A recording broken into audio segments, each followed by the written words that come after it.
comments, make sure you tell Rich and Ned if there's something specific that you're struggling with or you specifically need help with, because that's what this training's for. Rich literally is retiring at the end of this week, and so it's the last time you'll ever be able to speak with him.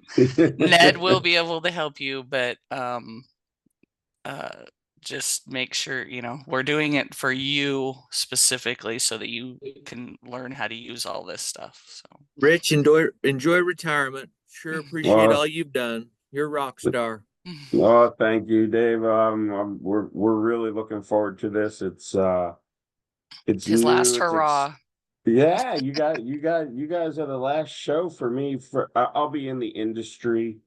I'll be doing some consulting and stuff, down the road. Oh, please don't mind my stupid dog. As on cue, when I went on camera, she started barking. So don't worry about her. She's in the background. She'll eventually be quiet. Her geriatric pain in the butt dog.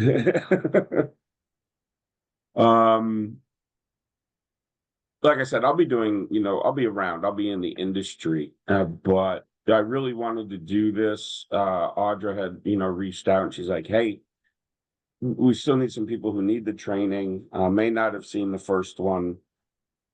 We're going to give you we have a standardized, it's a run through the program, some of the components within the program. Then we have another second portion of the presentation, which is how to play with the program, how to manipulate it.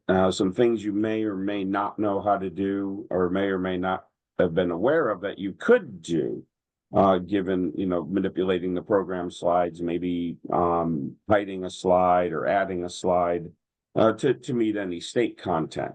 Maybe there's something, in your area that intersections, and you have a picture of the intersection. You have the ability to drop that in. So we have some flexibility there.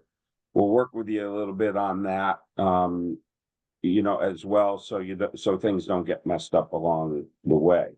But we really wanted to, introduce you to the course. Are people currently using it, or is this really just I got some questions, Rich and Ned, and I'm hoping you can help type of thing, or a little bit of both. I see some head nodding for a little bit of both. Hey, James, yes? Yeah, I started using the course this year. I switched over and started using the curriculum because we went from me teaching the course early in the morning, like kind of hybrid once a week, to in our class schedule. And so I switched over this year. I used like 80% of the course and some of my stuff as well. Right. And you guys are 30 hours, I believe. Okay. I had to make. Their requirement, their requirement is 30 hours, but a lot of people teach it like during, like for a whole semester of school, which equals about 45 hours. Or like we went a quarter of a school or something like that. So they're using all of the curriculum. Double. Yeah. Okay. Any other comments regarding it before we get all cranked up here? Everybody make sure, put it in the chat, like, even if you want to just like put your full name and your school district in the chat and say, how you use it or something like that. But to get credit, like if you guys have some kind of weird name on your screen, I'm not going to know who you are. So hey, I had a question in regards go ahead, to Dave. The course. Are we supposed to always update with the latest and greatest? Is there a new one that comes out every year, or if we've got one in place, are we good to continue to use it? What's the value of do you send it out, Audra? Is that how we get it every year, or AAA does? So when they have an update or change, so I'll let Ned or Rich answer that. When they just did an update, because they actually everything was new and they upgraded the whole course, but I don't know how often you're going to get updates from them. Okay. Yeah, so we're looking around, trying to stay on an annual, every year and a half, 18 months, to do updates. Some will be larger than others, but communication will go out, and then you can download from the site once that communication goes out, all instructions and all that, and what was updated. So you can even look at it and say, maybe I'll wait till the next one. Maybe they just added an extra video or something, a small minor update. And Rich, do they get that by logging into their account? They do. And so when you say annual, do you mean like annually every January, annually every June, or what do you mean by annually? I wish I could answer that question. I'll have a discussion. Because I know it was summertime. I know it was around this time that the last update went out. The last one came out, yeah. I will meet with David and Mike before I leave and say, hey, when a major update's done, you need to send a blast out to everybody, letting them know. That'd be nice if I had it so I could let people know. Okay. Oh, you want it too? Jeez. All right. So I think we handled that. Let me move a couple things here. Excuse me. So as we figured out, my name is Rich Chidester. I'm the current lead instructor for driver training at AAA up until next week. My final day will be the 18th, whatever that is my last day in office, and looking forward to retirement. You do, however, get to work with Mr. Ned Ferris, who is also on, and Ned was one of my trainers when I first started driver education back in Maryland. And Ned and I have, been friends ever since. He's been brought on board to the national office or AAA Inc. staff. Ned, anything you want to say? You're not allowed to retire. I am, and I'm gonna. So there's that. Been quite a ride, hasn't it? It has. It's been great. It really has been a lot of fun. Definitely looking forward to the next chapter, though. So again, we do have folks monitoring the chat. So please, if you have a question, just throw it up there in the chat. We can Ned will know, or Audra will know, to just stop me because I'll keep talking, and we can discuss it then, or we will kind of get together at the break. Planning a break at about 90 minutes in, so about, what's that, 12:30 my time. You guys can figure out the difference. We'll do a short break and then we'll come back and finish up. Let's see. Anything else before we get rolling? Well, excellent. Well, welcome to the 15th edition of our How to Drive.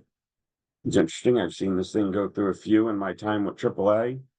We really I think we've taken it to the next level of where driver ed should be headed, and also where the technology being used should be headed.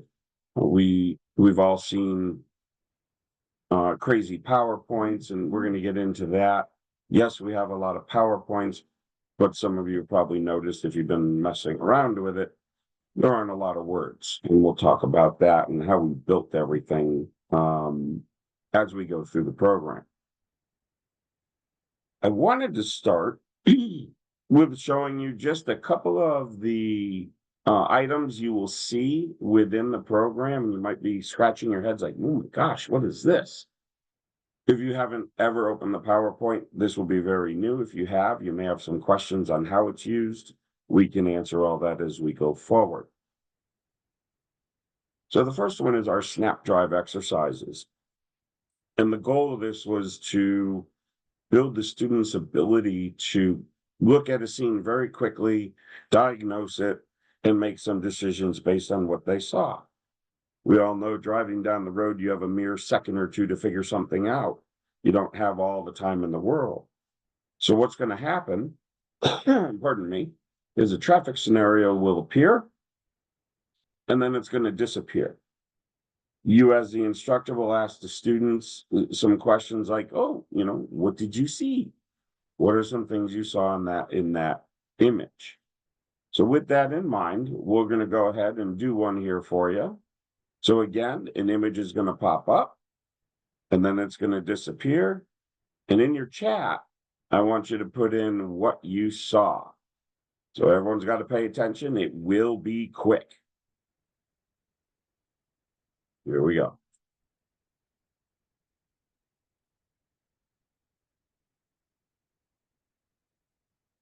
All right, in your chat box, write down what you saw. I just saw someone driving backwards down the street. Interesting.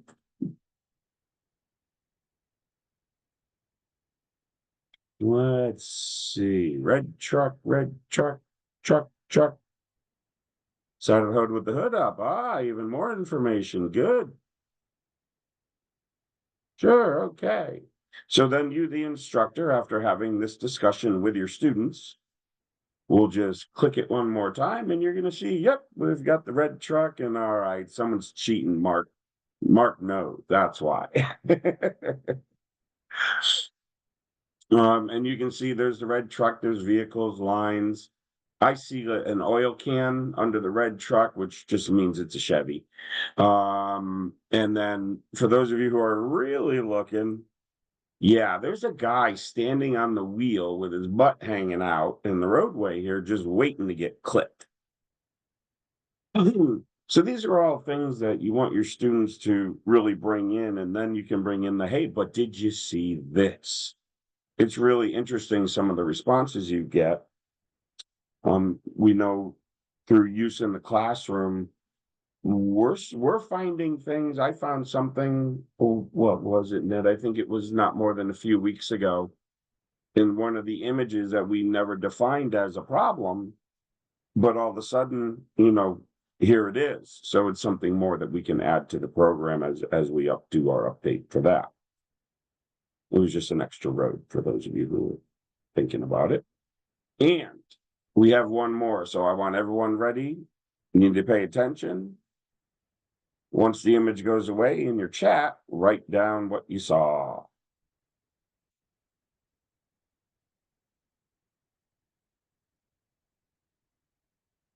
Ooh, it is quick. Okay, what'd you see? I think my chat's slow. Here we go. Narrow roadway. Oncoming. Construction. Let's see, people are paying attention. Look at all that.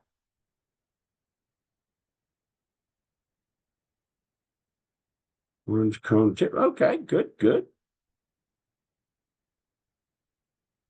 So we'll bring it back up, and yeah, we've got cones tipped. And when we first wrote this, we actually thought there was a Jeep on the side of the road right here, but it actually isn't a Jeep. We had to go back and look, and it's actually the rear wheels of a tanker truck that's heading, looks like eastbound, we'll call it. So that was, again, one of those things that you see, but all these answers are correct. And then the second piece to these exercises is, all right, you see this, what should you do?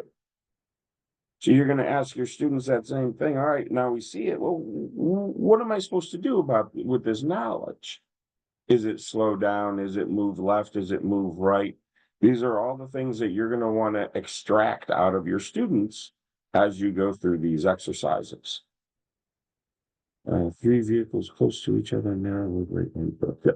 Yeah, see, that's where you think that third vehicle is, right there. Whoops, sorry, my bad. And it wasn't. That's, again, what we thought as well. All right. Next, we have our BAM cams, and our BAM cams are very unique to AAA. There's 50 authentic videos, and they're courtesy of a company called Lytics.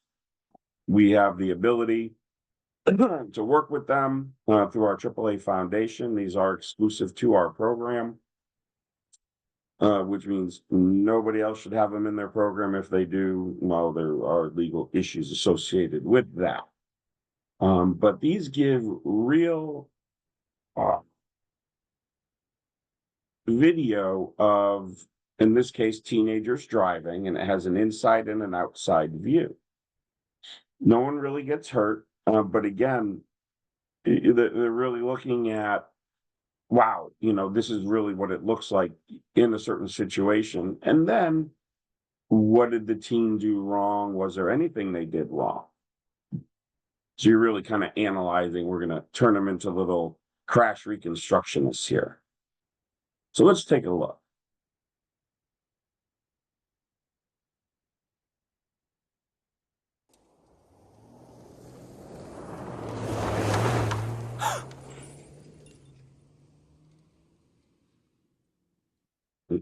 Anyone see anything she might have done wrong? You can put it in your chat.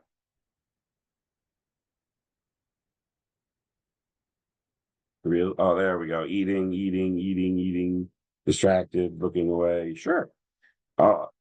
They were French fries that she was eating, and they must have been really, really good French fries to go off road like that. But hey, what are you going to do?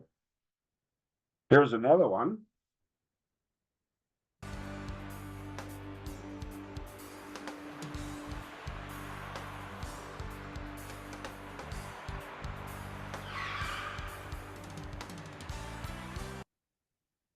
That one freaks me out because I've seen that and it's just never pretty.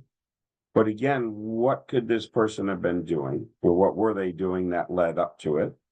And, just going too fast for conditions here.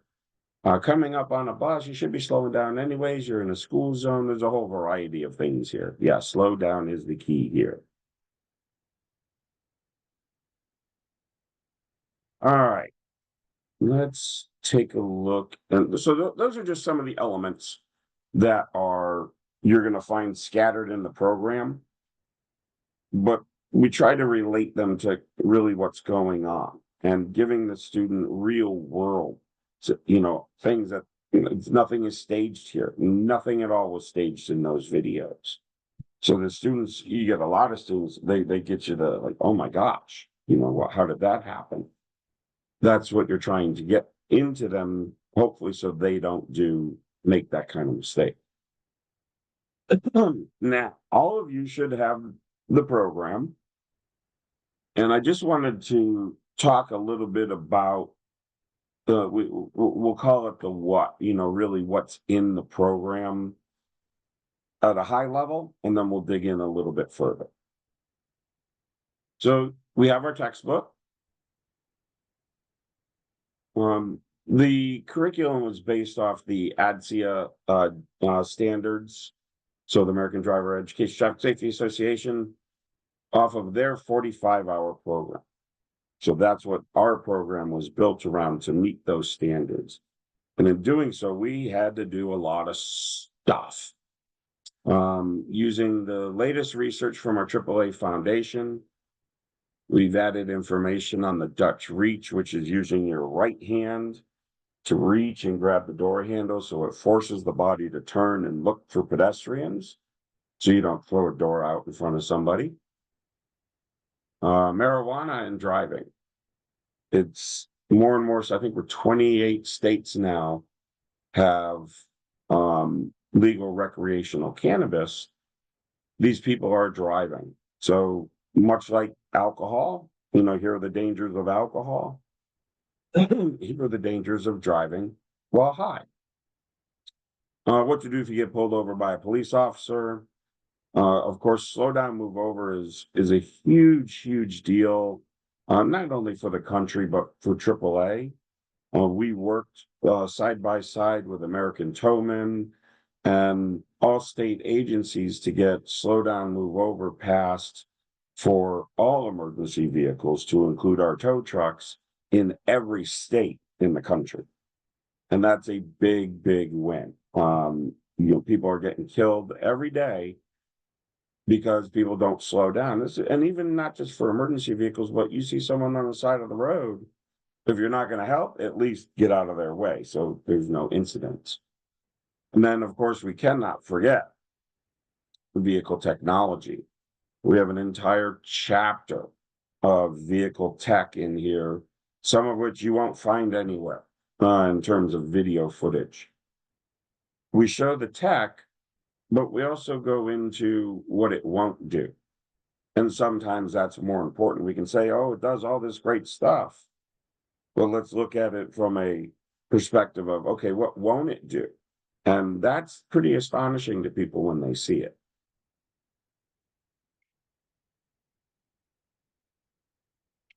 All right, how am I doing on time?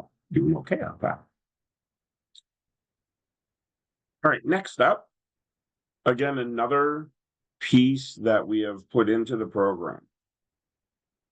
Unique to AAA, unique to our programs, are our target zone exercises.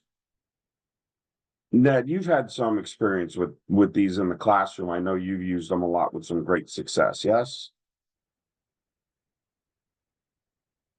You're on mute, bud. Can you unmute? No, you're still muted. Technology, it's a wonderful thing. All right. Well, Ned, there he is. So much for pressing spacebar to unmute. You know, I started having that problem also. It wasn't working. Any of the interactive activities, the Snap Drive, the Target Zone, the BAM Cam, in my experience in using those on and off, more on than off over the last 4 years, has been that student engagement and participation increases, I would say, conservatively 30%. And while we're speaking of that, and Rich, I know that you'll later on show us the launch pad as to how the content is placed within the chapters. I would mention, though, since we're talking about BAMCAM, SnapDrive, and Target Zone, there may be instructors that are under an impression that based on where the interactive exercises are embedded within the content flow in the chapters, that therefore thou shalt not use those interactive exercises until you reach them in the sequential flow of the content. And quite the contrary, as Rich will talk about later, one of the big rationales behind designing the Launchpad functionality is so that we instructors have the ability to jump around and pull out various parts and pieces and content areas of the curriculum as our state requirements may demand, but also as our students' time and attention may seem to indicate.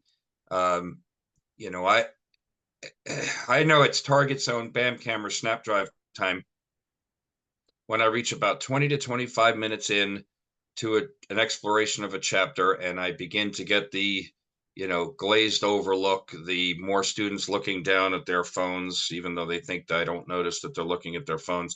And that's when I realize, all right, it's time to do something different. It's time to do something more interactive.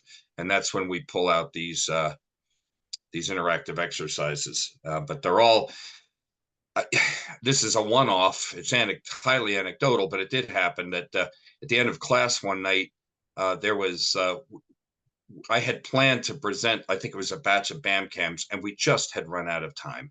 We just didn't have the time to do it. We had 2 minutes left in the class session, and in those 2 minutes, we had to still take on a simple 10 item multiple choice exam. And I said, all right, well, we're not going to be able to get to the the BAM cams tonight. We'll have to wait for another time because we're going to have to take the quiz. And they said, well, no, we want to see the BAM cams. And I said, well, no, we're about to run out of time. It's 9:13. Class ends at 9:15. Well, that's all right. We don't mind going over. And I'm thinking, yeah, I bet you don't speak for everybody in this class, but good for them for wanting to be to avail themselves of it. So I guess that means that they find it at least interesting enough, if not also valuable enough, that they would spend a little bit of extra time over class. So that was surprising to me that that happened. And Ned's even had students come up to the board to say, no, look here, look at this. Nobody sees this up here. It's Yep. amazing. Again, Ned, like you mentioned, that interaction of the class, which we all know as trainers here, that, that is so important, because if you get them involved and engaged, they'll retain that information. The research shows this. The more you can involve them.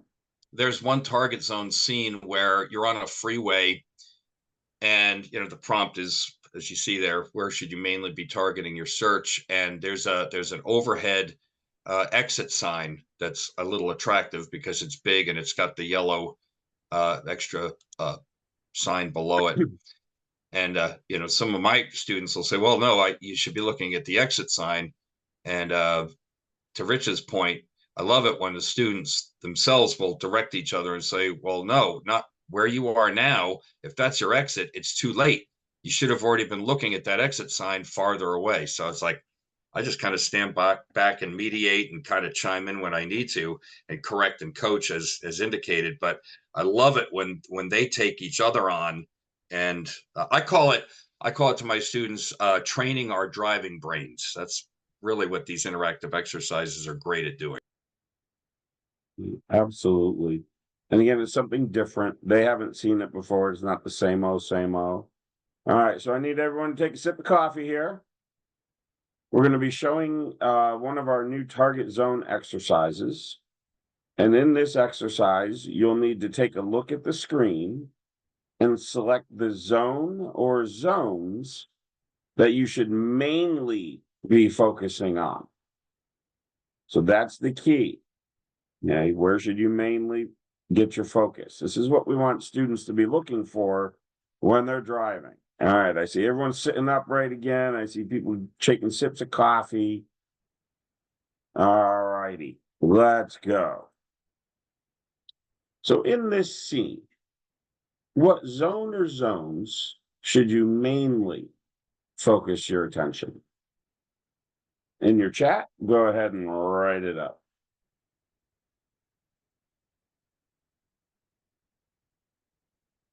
One, two, three. Good, good, okay. Ned, people had coffee this morning. It's good.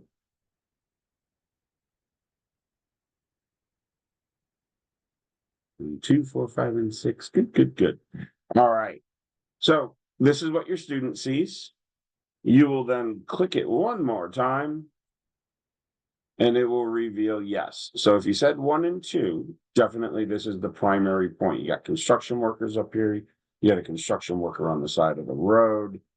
Anything can go wrong. Now, those of you that said 4 through 6 were not incorrect whatsoever.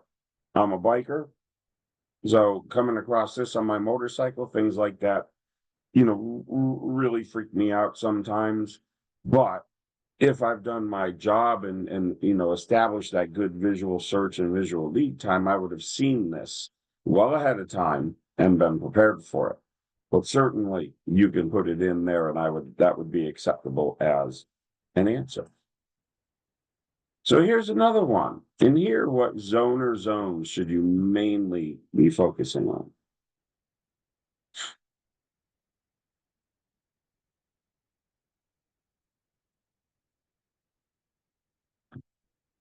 Seven, 8, 7, 8, 9.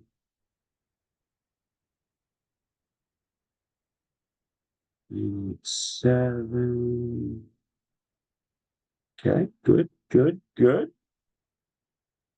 So again, the two primary are 8 and 9. You can get 7. More than likely, you're not going to get anyone coming from 3 or 4 lanes over into your lane. I'm not going to say it doesn't happen. Well, I live in Florida, so anything is possible down here. We just see it all the time. But again, so 8 and 9, this is what you want your students to come away with. This is where all the issues mainly can happen. Now, when you do this, when we talk about some of the components of the program, we have our textbook, we have a workbook, and then you have your instructor guide.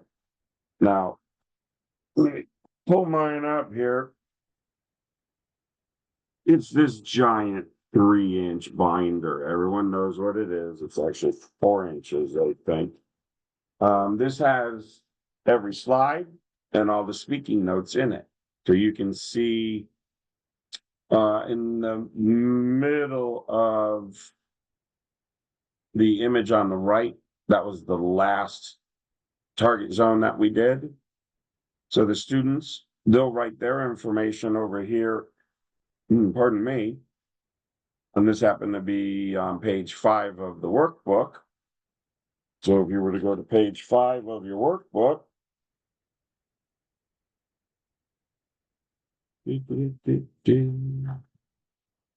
you'll see down here at the bottom, that's where the students will write their answers in.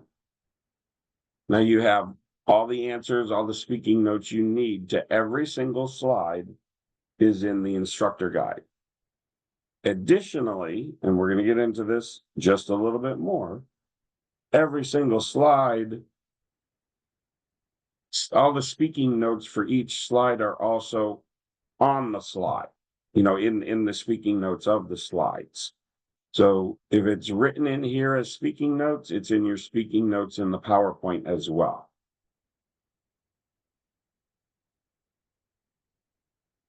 And seeing as we're talking about the student guide here, again, just another example of how we've utilized the workbook corresponding with the PowerPoint.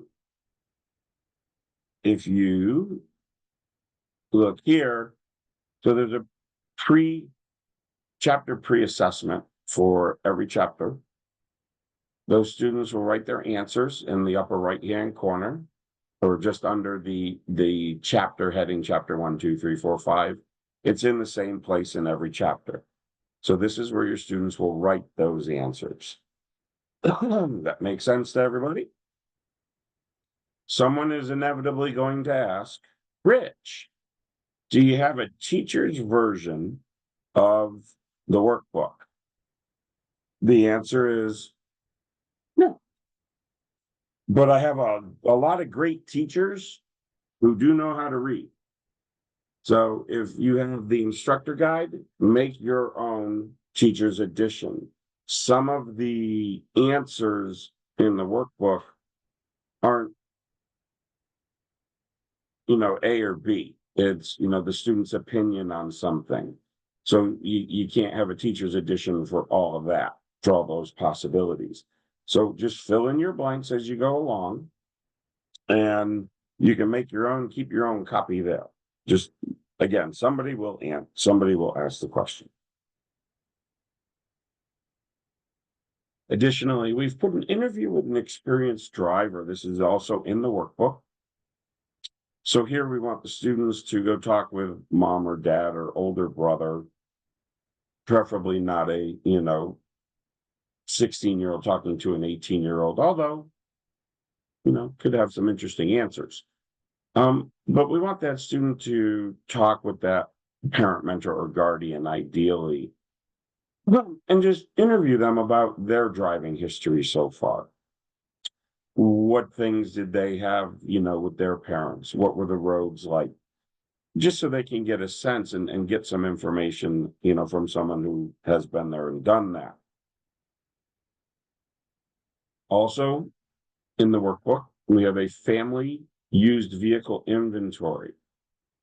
Frequently used vehicle inventory, sorry. So we want them to go take a look at their vehicle. What type of technology is in their vehicle? Because I know my vehicles, even right now, are very different from our son's vehicle. Our son has a newer Mustang. We drive stuff from, 2006, because it's easy to work on. So, that student really should have an idea of what type of technology, what types of things are in that vehicle. And then down towards the bottom, get them in the habit of checking air pressure. It's one of the single most important things you can have your students check is air pressure in their tires regularly. It's recommended once a month. I like once a week is even better. Again, on the motorcycle, it's every time you ride, you got to check it type of thing. That's the best way it should be done. But at least get them in the practice. Hey, oh yeah, how do you check your air pressure? That brings up a whole nother conversation. That is also in the program. which we're not going to cover right now. So this is the student workbook. And in the center of the student workbook, we have a parent-teacher coaching guide.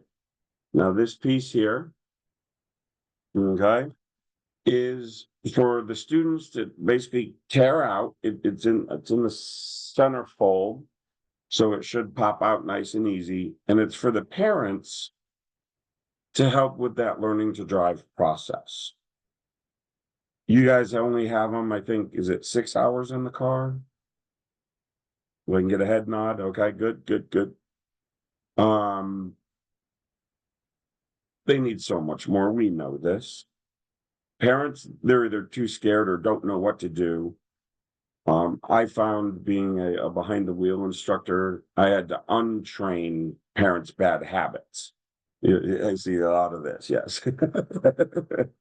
Like, no, let's just try it this way. And then the student would go home to the parent saying, well, my instructor said it this way and you're doing it wrong. So it was a whole nother conversation we had to have with parents.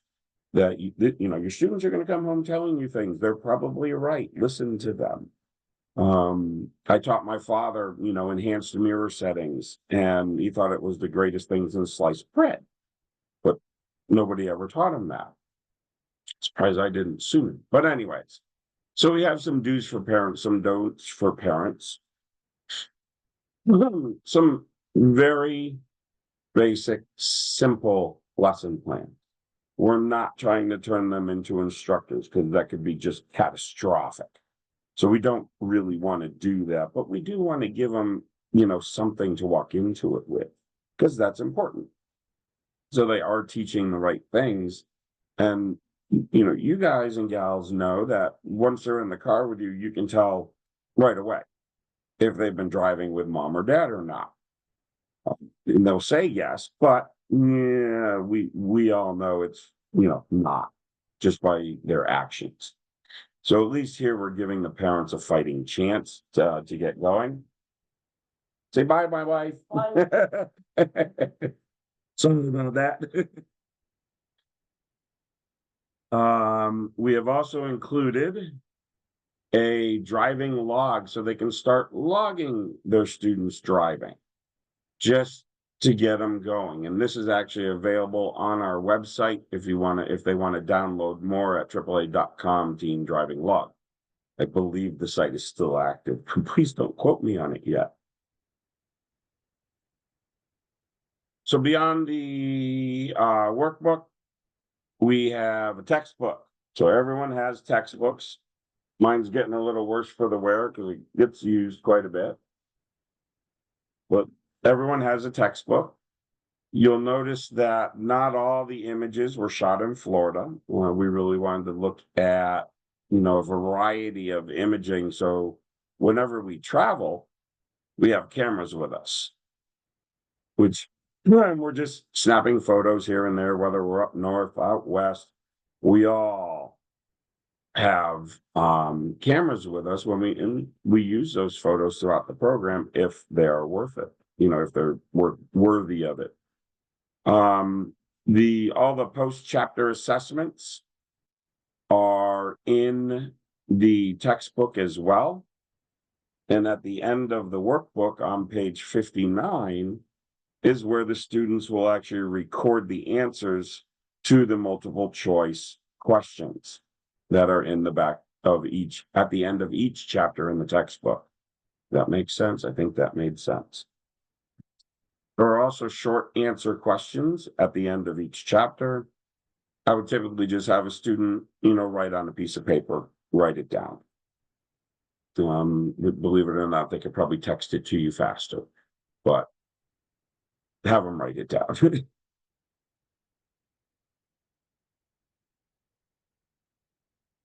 Now, I mentioned the great big giant instructor guide again. So for those instructors that typically do a lot of walking around the room, they can take a chapter out and all the speaking notes are with the slides if they wanted to do that. So that's one option. I've seen people use tablets, and now I am not saying you need to go to Audra and say, Audra, we all need tablets so we can do what Rich said. That's not what I'm saying, because Audra will hit me later. I did that at one show. I think it was the first time I ever did something for her. And I'd mentioned all this, nice equipment, and then everyone went to Audra asking for new equipment. That's not what it is. These are just some options. So I've seen it done with a tablet. They have their speaking notes for the slides. They can run it from there. So I use a laptop. So that's my thing. All my speaking notes, like even right now, I have my speaking notes with everything set up in the PowerPoint.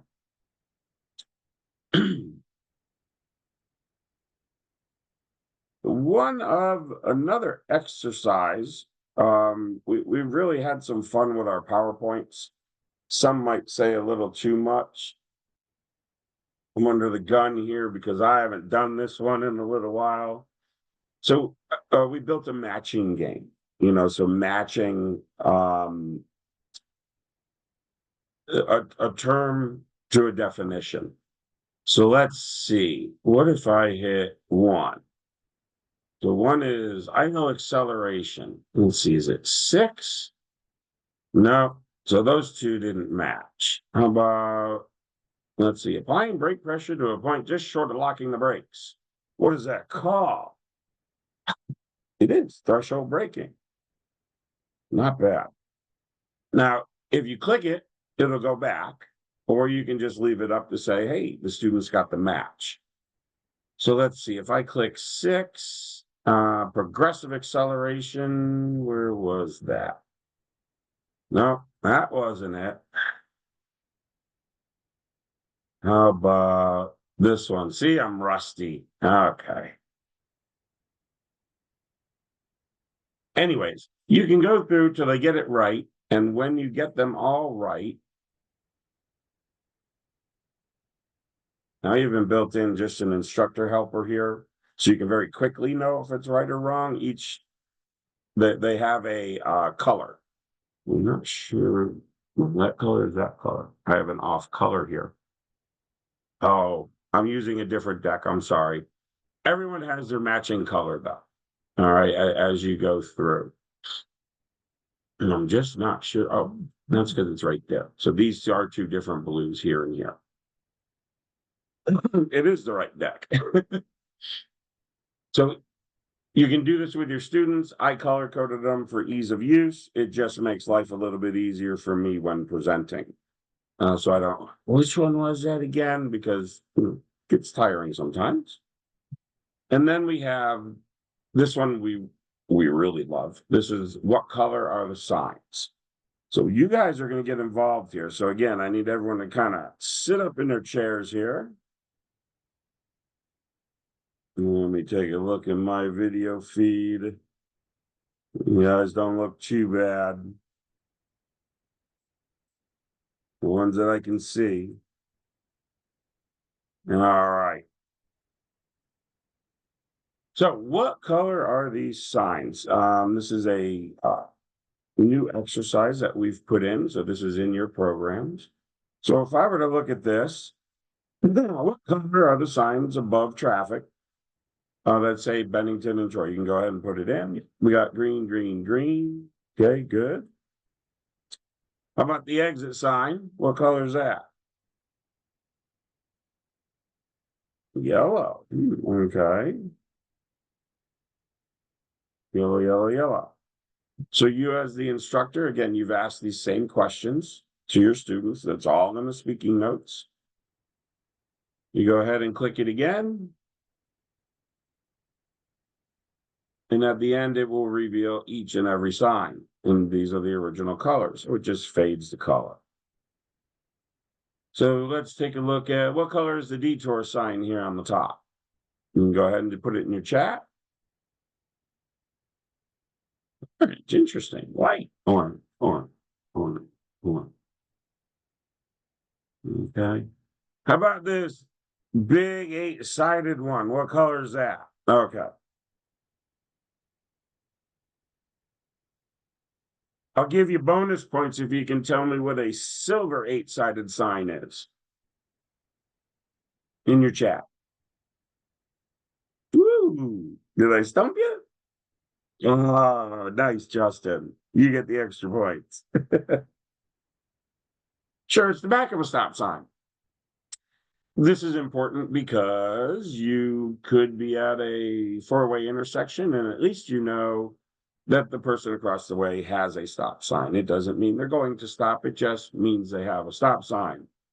You could be going the wrong way on a one-way street. There are a variety of reasons to view a silver 8-sided sign. How about this evacuation route sign on the bottom? Ooh, very good there. Excellent, excellent, excellent. And when you go ahead and click it, all the colors come alive again. Now we decided to not just leave it to signage, but we did road markings as well. So what does this red swoosh mean? What might that mean? In your chat. No parking, no parking, no parking, no parking. Interesting.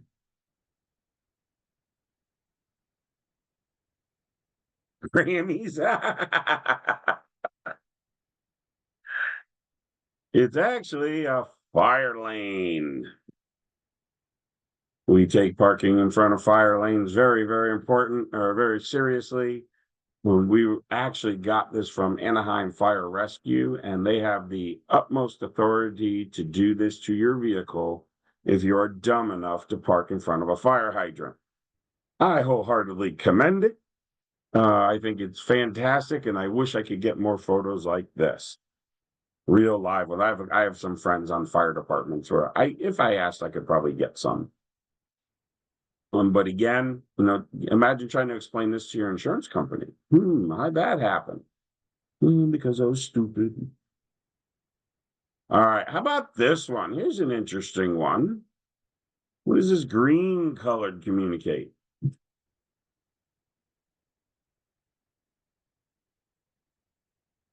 Oh, that's right. You guys are in Utah.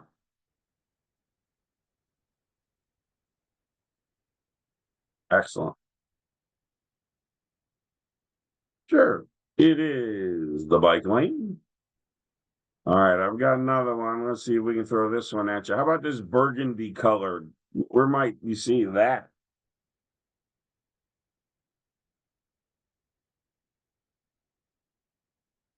Beautiful. Sure. Buses. Excellent, excellent, excellent. All right. Now, I was hesitant to show you this, but it's in your program. And I'm going to ask the question, and you can tell me no, and that's perfectly fine. But I did at least just want to touch it in case you go in to use it. What is the white and green checkerboard box alongside a highway? Justin, where I need a visual to see it because I'm not sure. So I just encountered this this past weekend. I was on Highway 6 here in Utah, and going up the mountain on the shoulder of the road, there it was just a white and green checkerboard box that appeared every maybe 100 yards. No idea. I've never seen it before until I will find out. If anyone knows, chime in.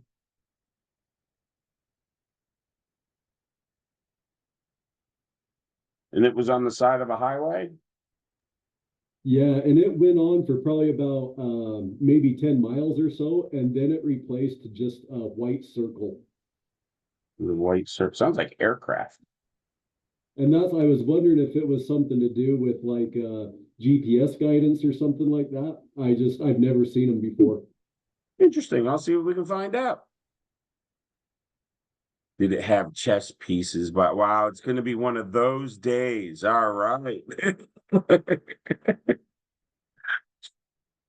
So I am going to go into this very, very briefly. I can show you, and the best thing I can say with this is, if you're going to use it, play around with it, get to know it. I believe a lot of people are not currently using this, and in which case you can hide all the slides, and we'll go in and show you how to do that and trim your program by 80 slides or more. A lot of people like to hear that. So this is our driver Z, our zero error driving scenarios. These scenarios were cooked up at a university. They were tested. The original white paper showed a reduction in teen crashes, and it's simply about awareness. There is another online version of this. That there's a version of this online that's used with our online program. That, if you ask me, works better than this one does. But in this case, we want to click an area of the scene where you believe a hazard, which is now not visible, could potentially appear. So where might you click in this scene using your channel?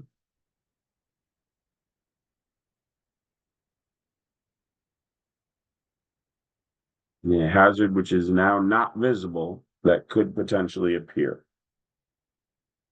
No ideas? Okay. It tells me who's using it or not, which is fine. Cars parked in front of truck. Okay, here we go. So yeah, if I come over here onto the left side of the roadway and there's like a little bus station here, if I click that, the program's going to say no, that wasn't right.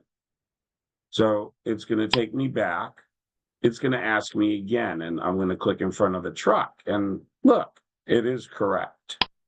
And now that I got it correct, it's going to make me do it one more time just to make sure. Again, trying to just drill it over and over into the students' heads, where they should be looking in this case. So, and then it gives a scenario. Again, you're the red car. You clicked in front of the truck where a pedestrian could be, is really how it boils down. Whoops. Good. Okay. No, that was perfect. That's what I want.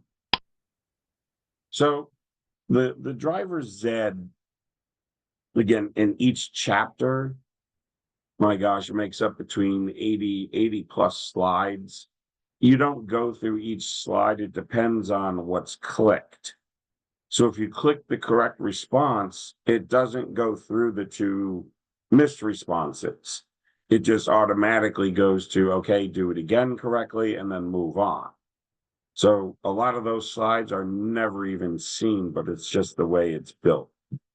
The white, the checkerboard that I heard. Area drone based LiDAR. Okay, thank you, Audra. She is so resourceful. So if you check your chats, go ahead. I can't hear you, Audra.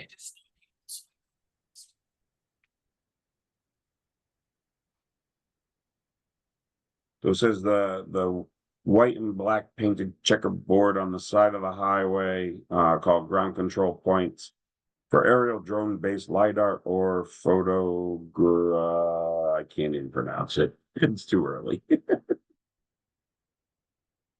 Grammetry. Grammetry. That sounds good. Sounds like something out of Grammy's backyard. Grammetry. Nothing. I don't even get a smile on anybody. Jeez. All right. Well, let's jump into our points. Very, very robust. There's just a lot of information between the speaking notes and the imaging. One of our biggest issues was not to put a huge amount of words on the slides. We wanted to keep it nice and tight. And again, as we go a little further, we're going to talk about that just a little bit more. Oh, thanks, Mark, for the solid dad joke. I'll take it. So again, right now, we're going to dive just a little bit deeper into each of the components. The first one again is the IG, or the instructor guide. In here, you'll see you have your slide numbers. It's laid out very, very easy, easy to read. Slide number and the speaking note. Now those same slide numbers and the speaking notes, the slides have those speaking notes right in the speaking notes section of the slides. God, I think I said that correctly. You'll notice the instructor guide is laid out to correspond with our launch pad. Now over here, we have the facts about teen driving, and we're going to get into the launch pad and all that in just a second. But you can see it corresponds with this portion in your instructor guide, which is slide 39. So if I click on the facts about teen driving on the launch pad, it takes me right to slide 39. So if I want to skip around and, I want to go here or there, I can do that. And the launch pad will take me right to that section if I want to bounce around. And there is, research that shows, allow the students to pick their learning path. We know there's things we have to cover, not necessarily in order. Maybe, it's all got to get covered. It's just, okay, this can also give not only you, the instructor, some flexibility to work with it, but the student to say, hey, can we talk about this or that first? Even though you still got to cover it all, the students may become more involved and engaged that way. So all that makes it really easy to transition on over here to our PowerPoint slides. Again, we tried to go colorful. We built our launch pad here. So if I want to go to, if y'all remember the snap drives and bam cams that we did. So if I click on the snap drive here, it'll take me right to the snap drive. Now, the upper left-hand corner, okay, you see the number up here? This will take you right back to the menu or to the launch pad. So let's say the students, hey, can we, check out the target zones again? Sure. We can go there. We can check out the target zones. When we're done, we can go back to the launch pad. Now, I just happen to remember that the slide I wanted to go to next in the slide deck was slide 49, and that's without looking at the numbers, just a little PowerPoint tip. If you know what slide you want to go to, and, okay, see my hands, there's no box on the screen. All I'm going to do is type in the number 49. It doesn't show up anywhere. If I type 49 and hit enter, it takes me right to slide 49. Okay, and that's all. It's just a quick tip if you happen to know what slide you're going to jump to. Or you can just hide it or move things around in the deck. And again, we talk about that a little bit later. Now we've put in all of our videos are embedded into the PowerPoint slides. There's no discs to swap out. There's no, oh, got to change this over, got to put this in. All that is done. Everything is in your PowerPoint. So this is one of our videos. I will not show the whole video, just so you know. But all of our videos are also closed caption. So you can see over here on the right side, I can toggle up and down to turn the closed captioning on or off. If I turn the closed captioning on for just one video, it will turn them on for every video in this particular chapter slide deck, just so you know.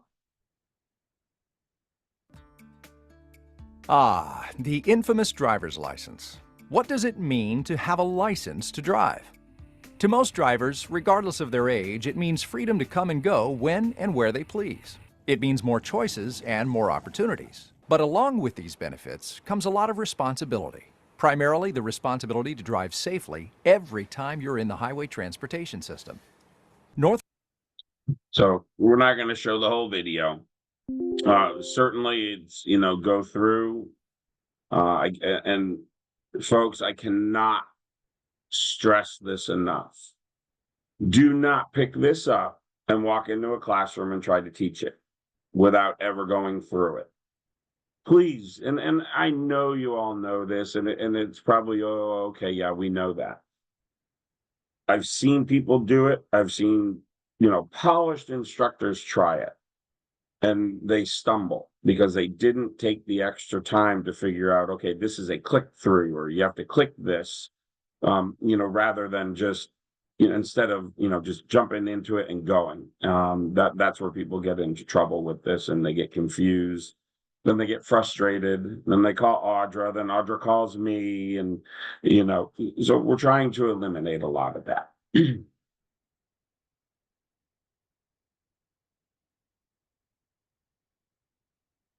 Again, you'll notice our imaging to words on the screen is pretty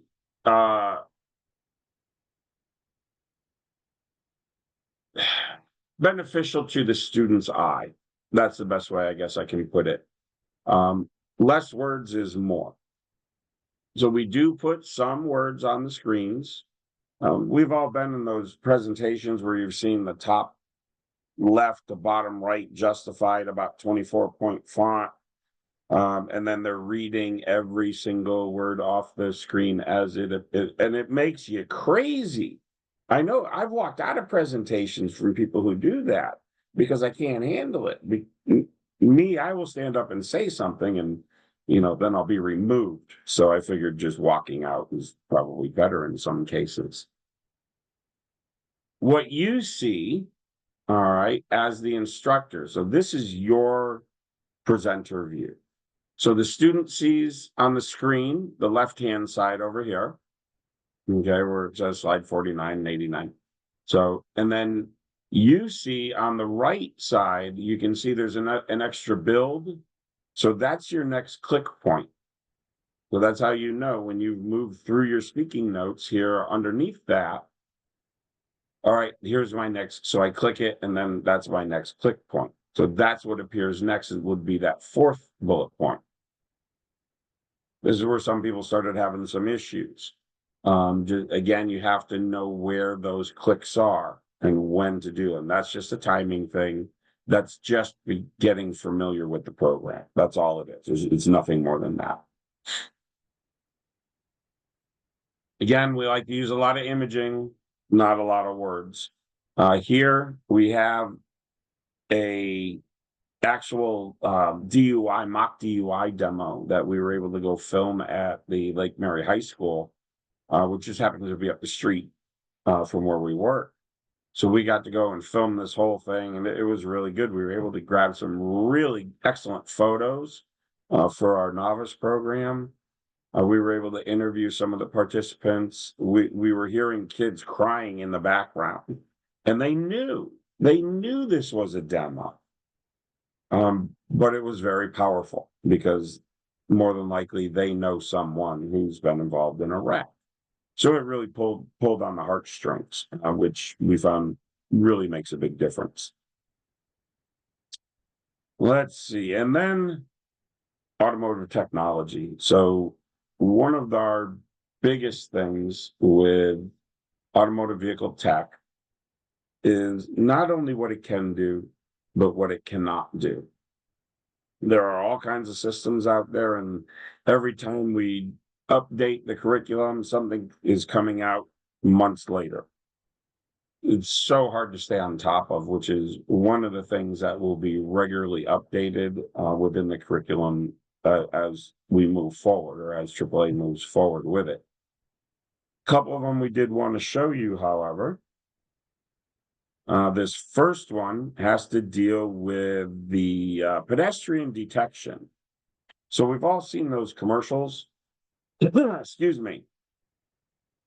We've all seen the commercials where the kid steps out in front of the car and the car stops, and mom and dad are like, oh, great, we didn't kill anybody today. Unfortunately, the way it works isn't quite the same.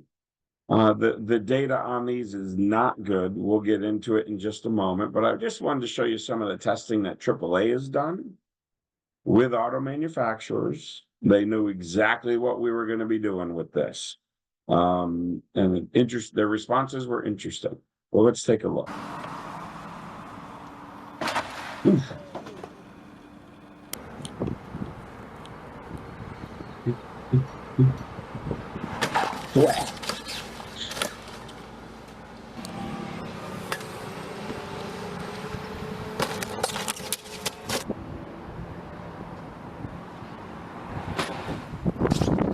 Oh, so bad.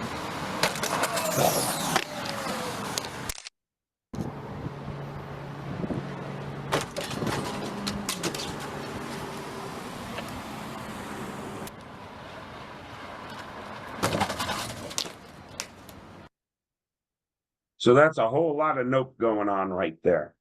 The systems, the way they performed, let me think, I got the data here.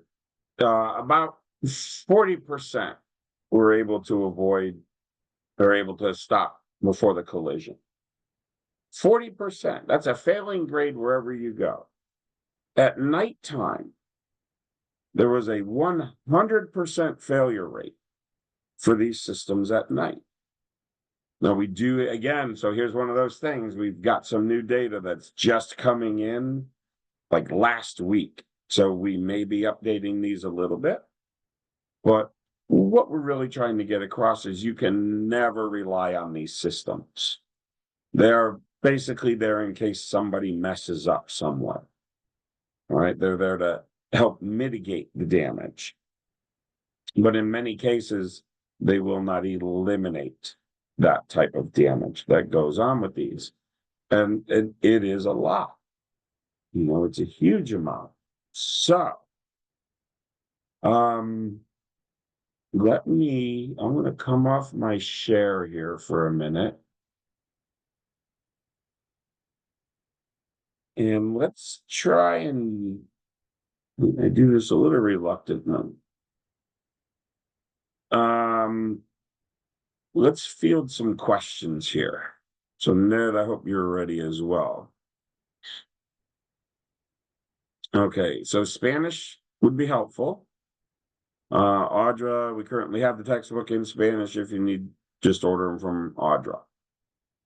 Not all the audio is in Spanish, and that is something that we are looking at.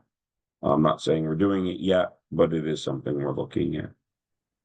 You guys actually are doing it, so the Spanish will be available pretty soon. Oh, good. I'm glad Mike told everybody. That's why we come to these things, to find out and to learn from each other.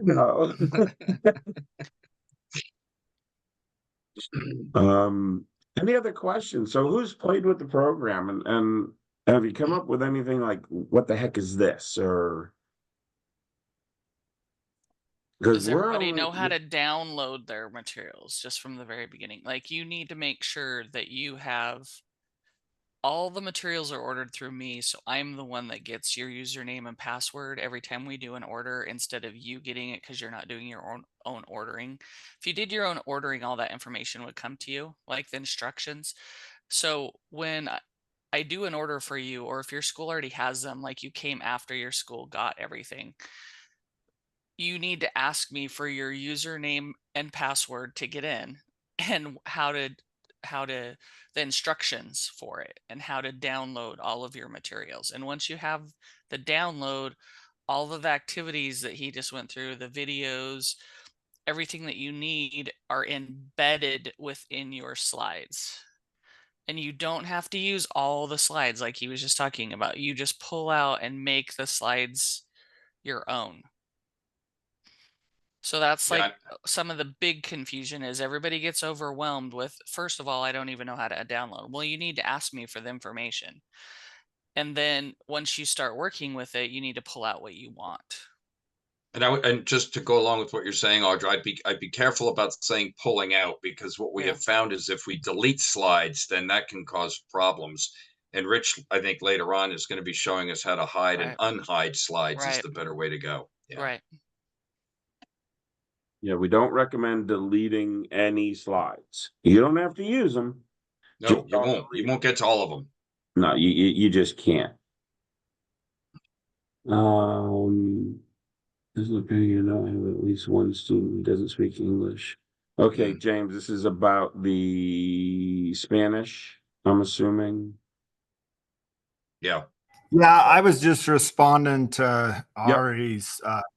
I didn't know we could get that Spanish version. And so this year it wasn't much of a problem, but because the kids in there also can, but I will have at least one next year. We have a lot of migrant students around here. And so I never know from year to year, but I have to find Spanish versions of almost all my other classes as well. So this is very helpful because in the 8th grade, I had to make some, I had to really stretch to find some materials for my history and English classes. And so if we could get something for driver's ed, I know. And there's 3 or 4 that are primary Spanish speakers that will be in that class, but there's one that really, at least as of being here a year and a half, has not learned English yet. So okay.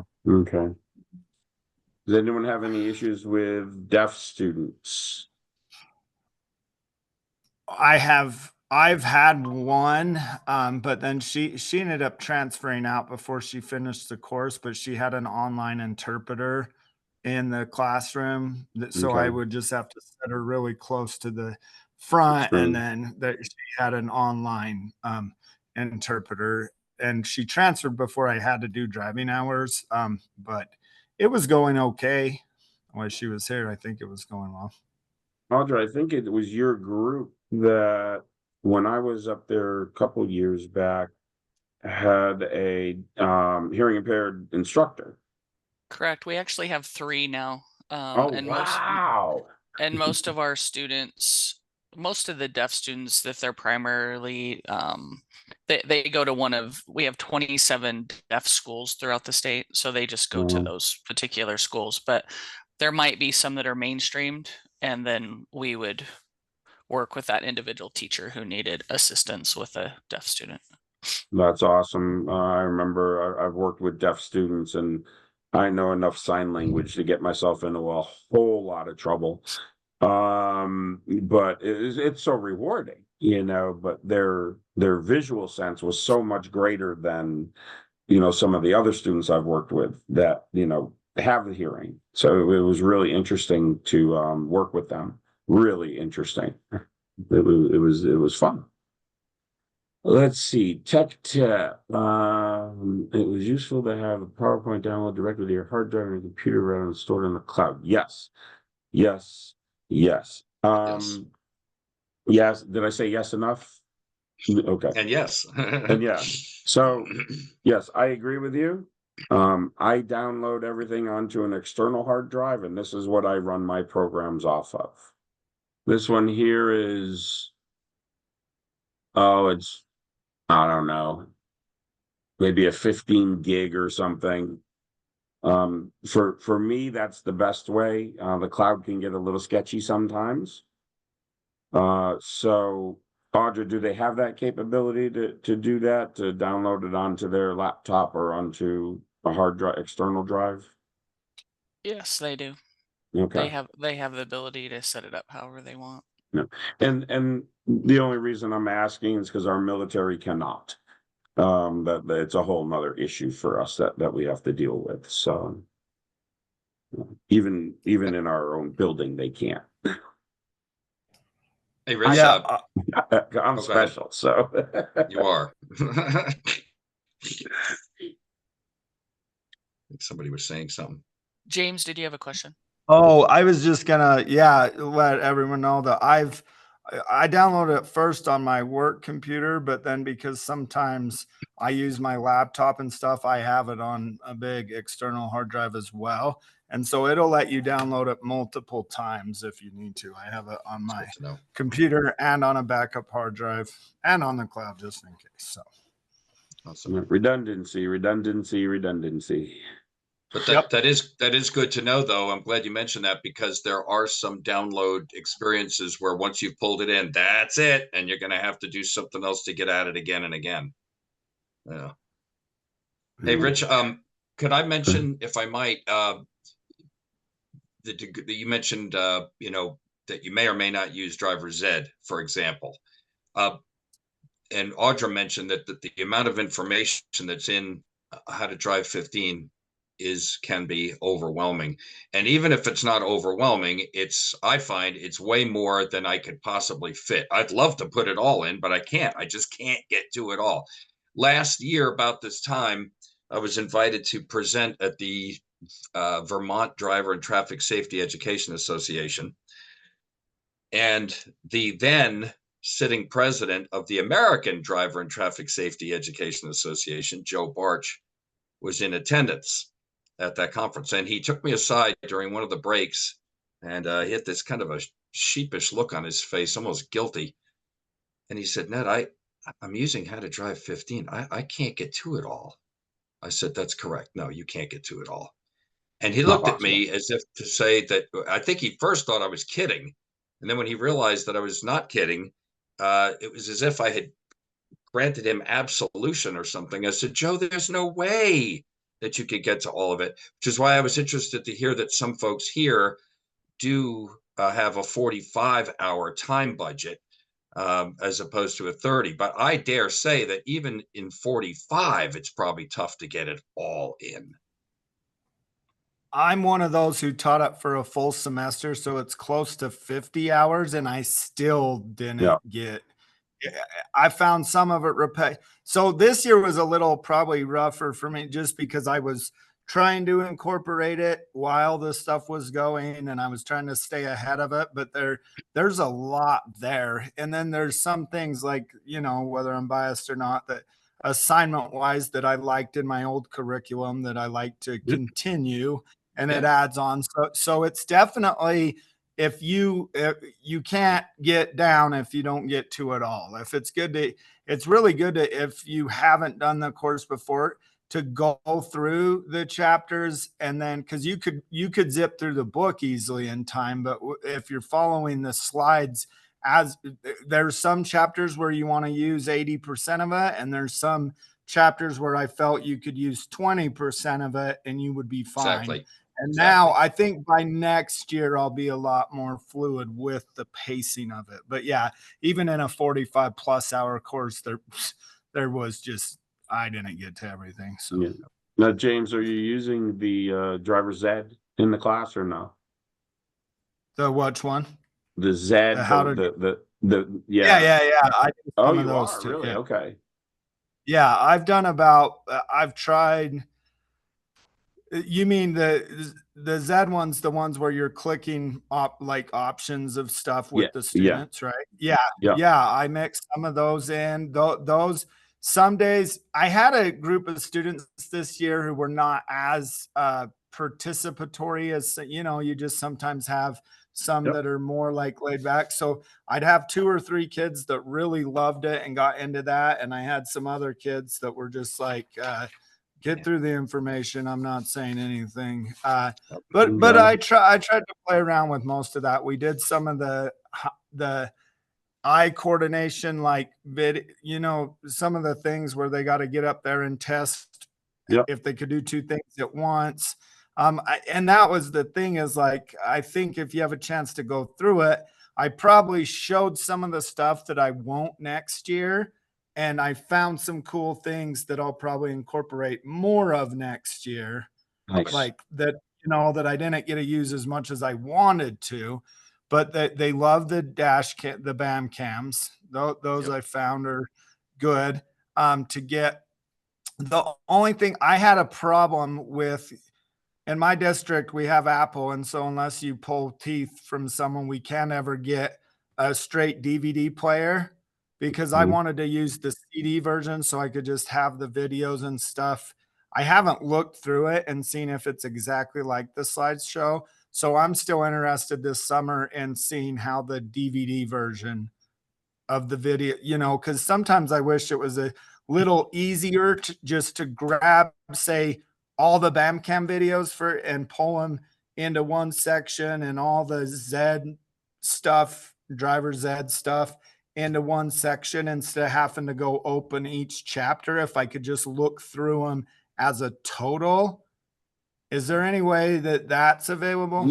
So no, it's not available, but it can be done.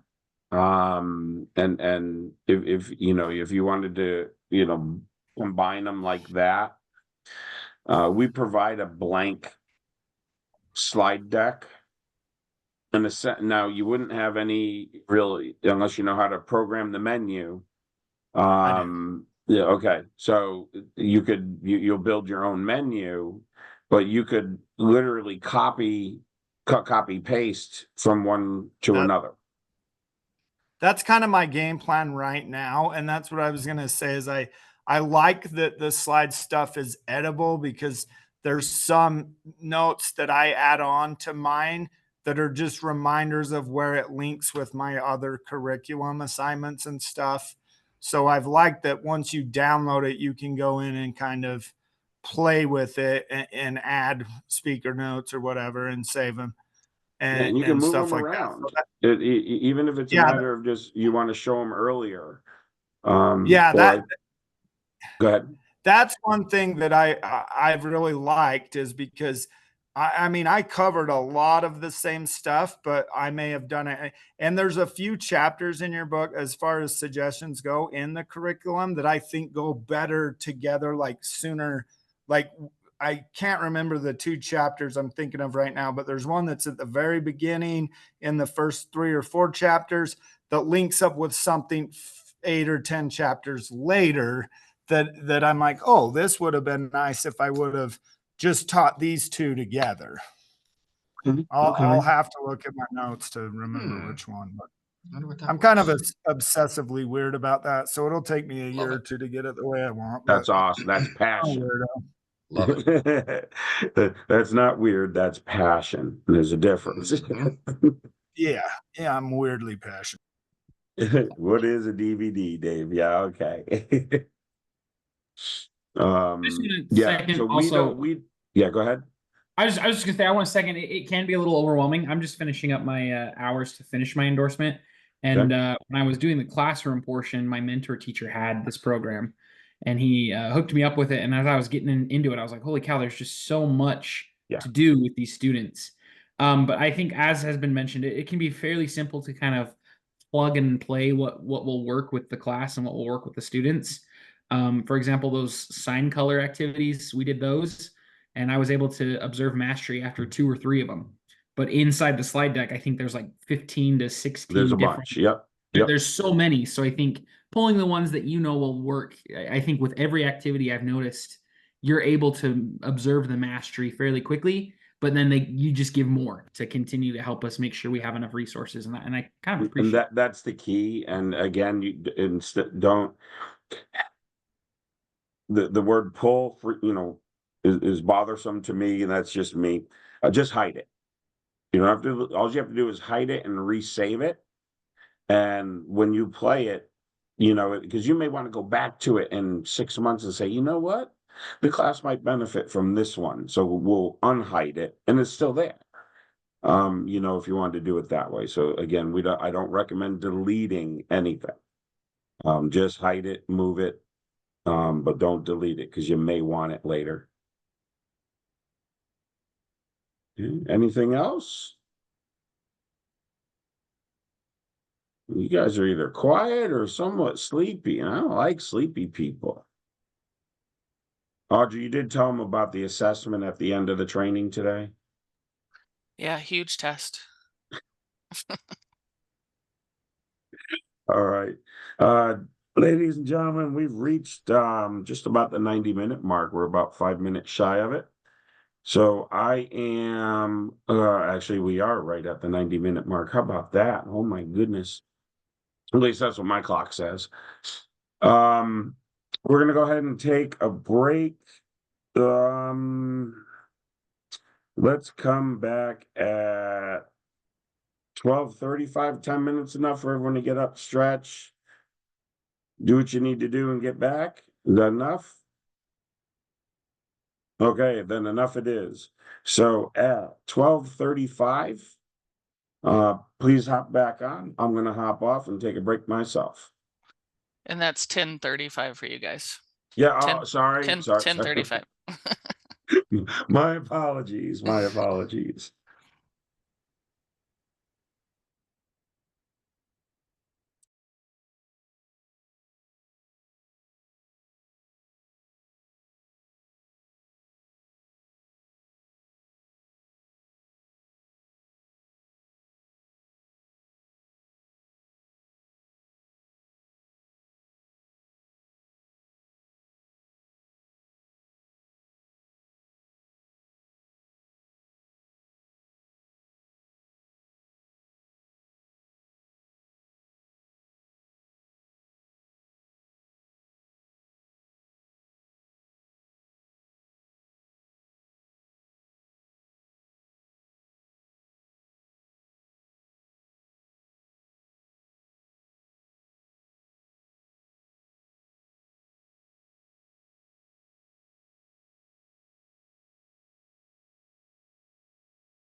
Ladies and gentlemen, if we can get you back to your computers, we'll continue on with the show.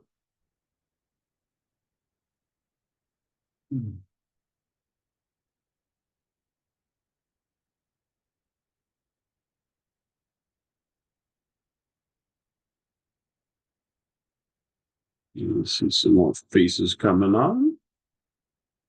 Hey, Rich, while we're regathering, may I offer an observation regarding the target zones? Yes, you may. I was pleased to see that in the chat, some respondents had indicated their cells not necessarily in numeric order, and that's pleasing because that tells me that their students are probably responding similarly. In other words, let's say there's a scene where there are 3 desired target cells, and let's say that they happen to be numbered 7, 8, 9. But if the students realize, well, wait a minute, if I were to prioritize them in decreasing in order of importance, it might be 8, 7, 9. And I noticed that some people responded in that type of fashion, which I think is on point, because we're not necessarily, yes, minimally, we're looking for, okay, there's 3 cells, which cells would they be? That's good. But then to introduce a higher degree of rigor, if our students say, all right, well, of 3, then maybe it is 7, 8, 9, or it might be 8, 9, 7, they think, or it might be, 8, 7, 9, any which way. I love where that was going, because I think that shows that we're on board with the intended goal of target zone. Yeah, I had noticed that some people had, and I didn't put it all together till Ned, you brought it up. So thank you. But yeah, I had noticed that some had put the right numbers, just different sequencing. So excellent. Definitely what we want to see and what we want our students to see. All right. Well, moving forward, ladies and gentlemen. We've put together a small slide deck, and then I can bring up a live deck if someone wants to see a live chapter where we can go through and manipulate it and play with it and hide and, do things on one of the decks you actually have, because I have those queued up, so it's easy enough for me to get to them. But we wanted to go over some of and to some, this may be remedial, to others, it may be like, oh, I like that and I like that. I'm always surprised whenever I do a course, I always learn something, like the LiDAR markers today. So, yep, no, that's something new that we're going to have to go figure out somewhere and, get that inputted into the course. Because questions will arise. Don't ask me when it's going to get there. I will not make that claim, but it's definitely something, worth bonus content, certainly looking at, because not everyone would see it, but certainly some will. So this next section, the directions are designed to provide the how to add, edit, and hide slides from our How to Drive 15 curriculum. It's not a general tutorial on how to use PowerPoint. These are just some of the basics. And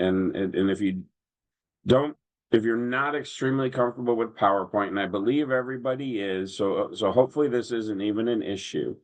But I know when I was going through looking at some of the more advanced stuff that I do on the back end programming with it, there are a vast amount of videos out there on how to do this, how to make something do this in PowerPoint. And take the time, go through and be like, oh, that's cool. And I found some stuff that was cool, but I couldn't do because it didn't work on everyone's computer. So that it didn't transfer well if you're using certain things. So it was like, okay, we can't do that. Kind of learn as I went type of thing. So we're going to start with adding a slide. So the what you want to do here is locate where you'd like to add a slide. You're going to right click above where you want to add that slide. So for instance, if I want this first slide here, I'm going to right click it. I'm going to click duplicate slide. Now what this will do is it will make a brand new slide that I can actually wipe clean and keep all the programming in the back end. So you don't have to go and reprogram the whole thing to make sure it goes back to the launch pad and all that. So if you just duplicate the slide and then delete the image and then the speaking notes, add a new image and speaking notes, you're good to go right there if you wanted to do it that way. And then the programming will stay with it. The problem is if you just add a new slide, it won't have the programming in it. So you won't be able to link to it nice and easily that you can now. Now, if I am hiding slides, all right, you got a header that you guys can't see. Let's say I want to hide these slides 6 through 9. So I'm just going to go and click each slide. Okay, in my slide sorter view down here on the bottom right, that's where I get the view. I just click all these slides, hit control and click. It'll highlight them all. And then all I have to do is go to the top, hit hide slide, and you'll see how they have like a haze to them. So now when you do your presentation, you'll go from slide 9 right to slide 14. Your students will never see the hidden slides. It's nice and simple, it's tidy, and you're not deleting anything. Again, you may want to go back and use it for something else, or hey, I can maybe move this or use it, in a different location. Better than deleting it and saying, where did that go? It's always there for you. I don't think I've ever done a class the same way twice. I've always had to add or delete, information based on the student's needs. So this gives you that flexibility here. Now, there's another feature a lot of people don't know. It took me a little while to find it, especially as I got more advanced with building slides and stuff. If you're going to change an image, okay, again, you can right click it, change picture, and then you got to go, where do you want that? Where do you want to get that picture? So in my case, it would be this device. So I'd click this device over to the right over here next to change picture. And then when I select my picture from my image file, it will drop it back in here the exact same size. So where we were having some issues before where I had several different images, but they were 3 different sizes. So when I would just paste a new image in, I'd have to resize it and stuff. This was a much faster way of just changing out the imaging.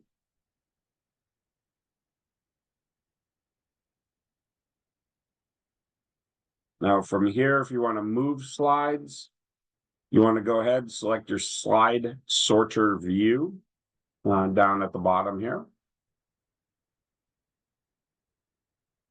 From here, you'll go ahead, select which slides. Now you can either drag them or cut them, however you want to do it. I prefer to cut them, and then if I want to go put them somewhere else, I'll figure out where I want to put them. And in this case here, we'll drop them in. I'm sorry, go ahead. What was that? Go ahead. I must have missed it. All right, again, so I'm going to cut these slides out here. And we're going to go and place them somewhere else. So here you can see they're out. I'm going to go right here to slide 130, which we'll call it the back of the deck. I'm going to right click it, and then that's where I'm going to go add those slides. I'm just going to paste them right back in again. So everything's just now been moved, but the functionality will stay. And if you don't use the slides, great. If you do, again, you can hide them, but you always have them. When you go and paste, you want to keep the source formatting. So there's a couple different paste options, but if you keep the source formatting, it'll save the backgrounds and all that the way they appear. Otherwise, you may end up with just a white slide. Does that make sense to everyone?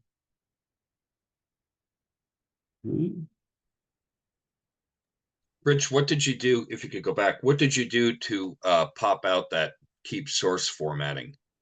Maybe you can demo that when we go live. Yeah, and certainly that'll probably be the best way to do it, because I can't do it on this deck here. Yeah, okay. But we'll do that when we go to our live version. But really, when I look at where I want to put it here, right after slide 131, you see the little red line? I just right click that, and that's when keep source formatting comes up. But we'll actually go in and move some slides around just to play with it. So that's moving them. It's really not that hard. The closed captioning, like I had mentioned, is a simple click on and off. It'll either be a little envelope or it'll say CC, and you'll get subtitles here, and it's on or off. So again, for those hearing impaired students, or some students, they may not have a impairment, but may be able to read along better and process it better that way. You have that option. And again, if you click it on for one video in the chapter, the closed caption appears for all videos in that chapter. And you must go turn it back off again. Otherwise, it'll play each and every time. And if I'm not mistaken, and I may be, I don't think it works the same way if you were to mute audio. I think it only does it for any one video. Is that accurate? Correct. The muting the audio is, it only does it for the one video, but the closed caption covers them all. Yes. Gotcha.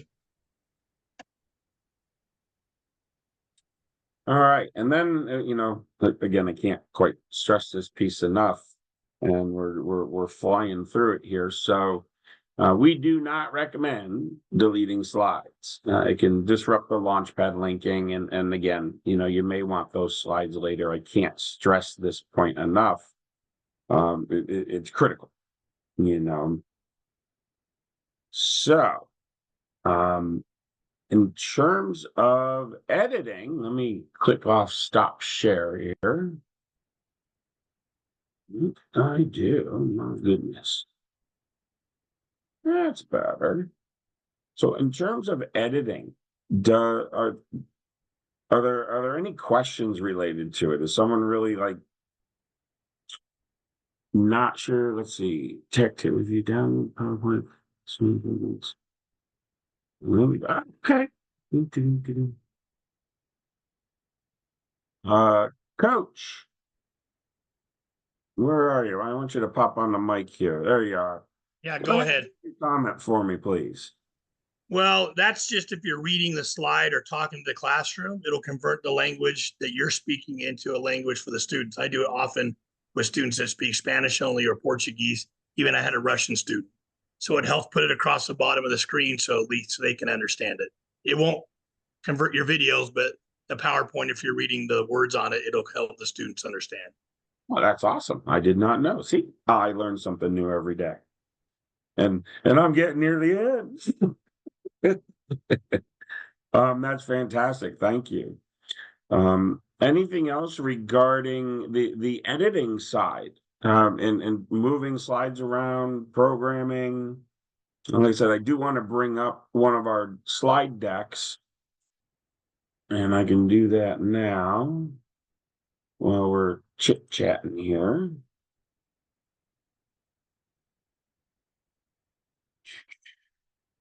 All right. Anyone have a chapter they want me to bring up? How about that? We'll start there. I'll leave it up to some of you guys. Is there a particular chapter you'd want me to open up first? Nobody cares. Just open one. Is that what I'm seeing? All right. Let's go open up a sucker for it. Vehicle technology.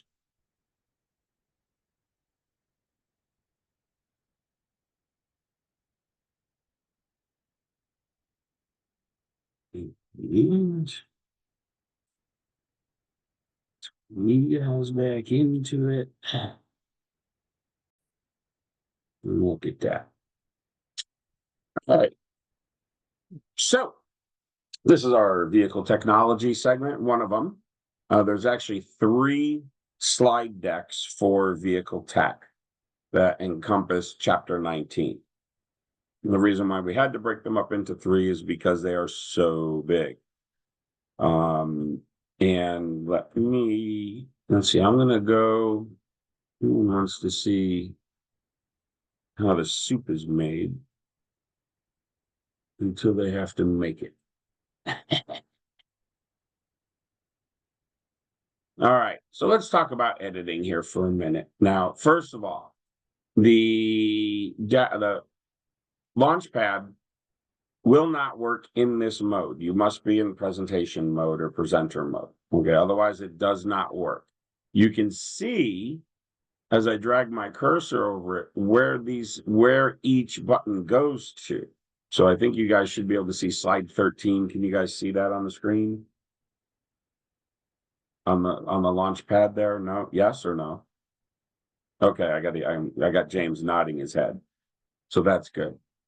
So this is where each one of those goes. Now, if you ever you move something and something gets messed up and you're like, oh, Rich, I need this slide, automated driving task, to go to slide 20. If you don't know, all I did was right click it. All right. Click edit link. And then I'm going to go down and click slide 20. Now that slide will automatically go to slide 20. All right. When you click on the link, not that you would want to, but if you have to. So that's where that will go. All of them are programmed to do that. So it should be very, very simple. Keep in mind, you'll notice there's a couple pieces here. So you've got the chevron on the left, and then the slide title or the section title, segment title on the right. I had to program both of these. There are other ways, where you can make it just one, but they're 2 separate pieces. So in case somebody clicked it, I always wanted them to make sure they went to the right place, whether they clicked either the chevron or just the header there. So this is all your speaking notes. You'll notice in here, we were able to work with My Car Does What. So this is a collaborative effort with National Safety Council. And we were able to look at a series of videos, automatic emergency braking and others. Again, they're all closed captioned, same thing. You turn it on, turn it off. You can play them in this mode. You can play them in this mode.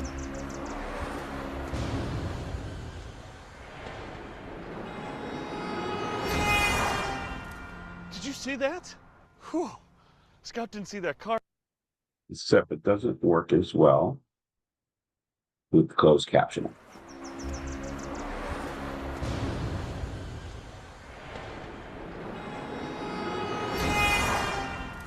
Did you see that? Whew. Scott didn't see that car coming. But this leash stopped him cold. Automatic emergency braking is kind of like Scott's leash. It may help prevent a catastrophe. It's amazing technology that's being added to new cars every day. Watch. All right, so I'm going to ask a question to the group to see if you were paying attention. What is the dog's name? In your chat. See, people are paying attention. I like to hear that. Oh, excuse me. Yes, it is Scout. Let me down this. So as you can see, Now the closed captioning does work. All the videos will automatically play full screen when you go and click on them when you're in presentation mode or presenter mode. Let's take a look at moving some slides. Let's see. Let me pick miscellaneous driving aids. So I'm going to take slides 22 to 27, just because. So I click on slide 22, I hold the control button, and then I can click every slide I want to move. Now I can take these, I can left click and just drag them down to the end and just drop them if I wanted to do that. Did that make sense to everybody? If I don't wish to do that, yeah, okay. I can, so I gotta go click them all again.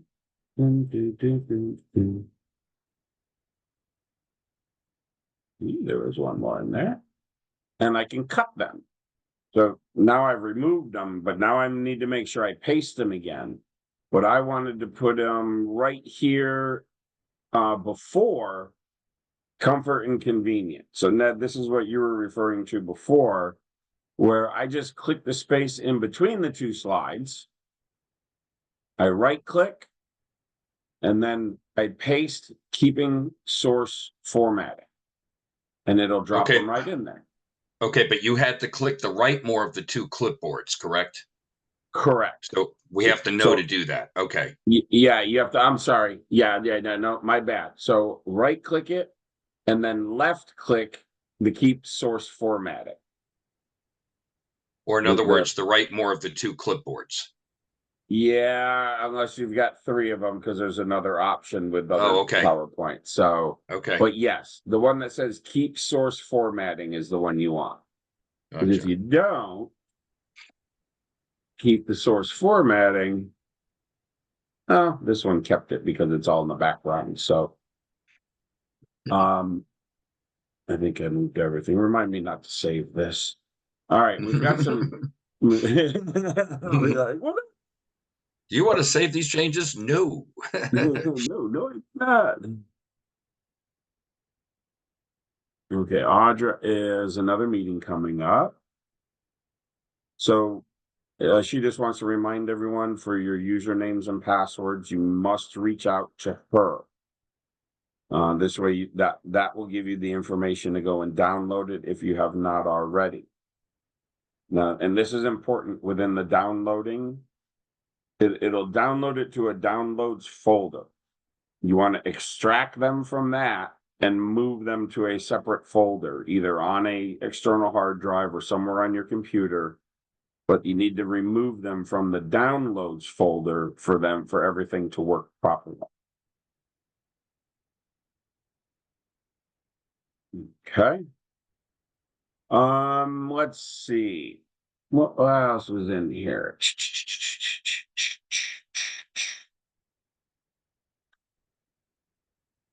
I know this one. Let me bring this one up. This was one of those. I didn't see it too much because, well, we don't have a lot of cold weather here. It's like you guys, we are hotter than Hades right now. We've been in the mid to upper 90s with heat indexes in the 105 range. And I thought it was a good idea to work outside this weekend. So I'm an idiot. But one of the ones I hadn't seen until I rented a car was the outside temperature warning. Hey, see those two playing frisbee? The real cute one? Now look to the other guy. That's me. I'm Rick. And that's Scout. Consider that ice on the road is one of the most dangerous parts of driving. Now, there's a feature that can warn you when there may be ice on roadways. It's called temperature warning. Say you get up on a brisk fall morning, head out for work, not knowing how cold it's gotten. Or maybe you're driving to the mountains, where the temperature keeps dropping. Temperature warning, also called road surface warning, will light up here on your dashboard to let you know conditions are right for ice to form on the roads. In the future, This feature may be tied to your GPS and infotainment system, so that temperature warning is actually receiving weather data, alerting you to black ice, snow, and other hazardous driving conditions. Car technology is constantly changing. We're here to help. Know more? Drive safer. See all the new safe driving features at mycardoeswhat.org. That's mycardoeswhat.org. So they actually have other videos that we didn't use. Some of it was older stuff that we had some better, we were able to find some other videos, but they were able to fill a gap that we didn't have at the time. And we've since been doing a lot more development of vehicle technology videos, moving into our driver improvement programs and stuff that will eventually be here going into this to update this program with some more cool tech stuff. I've Hey, seen. Rich. Yes, go ahead, Ned. Well, while you're mentioning that, I think I speak for you and for Dr. Bill Van Tassel and for me in saying that a lesson that we learned since bringing the 15th edition of How to Drive to market is, the vehicle technology had to live somewhere. So we placed it, as you mentioned, in 3 pieces in chapter 19 because the files are massively big. But I think a lesson that we learned is that in placing it as the caboose chapter, 19 of 19, that somehow we were wanting to suggest that it's the least important information, and that was not our intention to imply that. So I think that if probably for one of the next, I won't say the next, for a future, whether it's the next one or a subsequent major revision of How to Drive 15, I think you'll find that the tech systems are more integrated throughout the program, with a nexus to their other related content area. For example, in that chapter in How to Drive, where you're talking about lane changing, it might be that that's where the technology on blind spot warning detection systems is introduced, rather than all the technology or a lot of the technology residing in a separate silo, aka chapter 19. Yeah, and then I think that obviously that is where we're headed. We've done it with a revision of another program, with great success, being able to integrate it into each portion of the lesson rather than all at the end, where, let's face it, we all know at the end of the semester, the end of the class, your chapter 19. Well, it's all great stuff. Everything is good. This is the hardest thing for us. Something's going to end up getting cut. And if you've got to make up time and tests at the end of that class 19, some of that tech is usually what gets cut. And it's unfortunate because there's some really good stuff in there. So even if you wanted to, as you're going through it, say, oh, wait, there was tech on that. Yep. You can grab that slide and move it to another chapter if you wanted to do that until we get a hold of it again, or until they get a hold of it again, to redisperse that technology and integrate it more into all of the chapters rather than just the one at the end. Right. So Rich, I guess if an instructor wanted to, we could, to use my example, we could go into that chapter, that portion of chapter 19, which, whether it's 1, 2, or 3, whichever it is, where the not lane departure, the blind spot warning system is, I think it's 1 of 3. We could, if we wanted to, we could copy that slide, right? We wouldn't necessarily remove it or cut it from 19. Correct. Yes. Yeah. We could copy it and then drop it in, right? To whatever chapter it is where we're doing lane changing? Yeah, let me.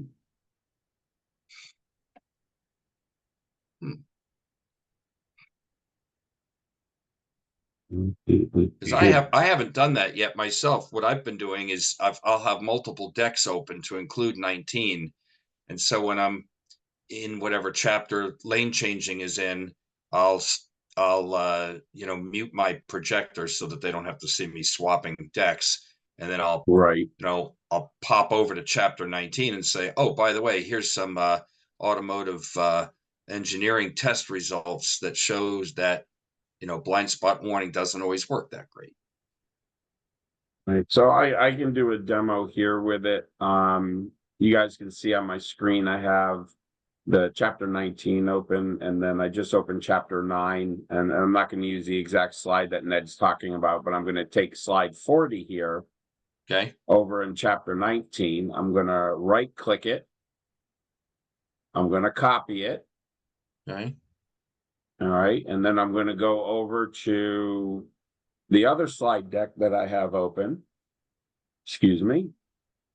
And I'm going to put it in between slide 14 and 15. Okay. I'm going to right click. And I'm going to keep paste, left click, paste, keeping source formatting. And then that pops in there. Oh, and in that case, you did have 3 clipboards. What do you mean? Yes, there were 3 clipboards, not 2. Yeah. Cool. The Buddha knows some stuff. Yeah, well, that's better than switching between decks then, even. Yes, yeah, it really is. Again, if you want to manipulate and move things around, we encourage it. I mean, there's nothing that says you can't. I just gotta remember what I did now. Oh, just don't save it. That's all. That's right. So that's how you can actually manipulate the slides and move them from one presentation to another. And that in turn may help you get it down, to a little bit more manageable again, so you don't have to get to the end and cover, oh my God, I got to cover all this stuff. You've actually started covering it, as you're going through the deck because you've been able to move things around a little bit. And that's if you want to go through that. If not, it's all in chapter 19 as well.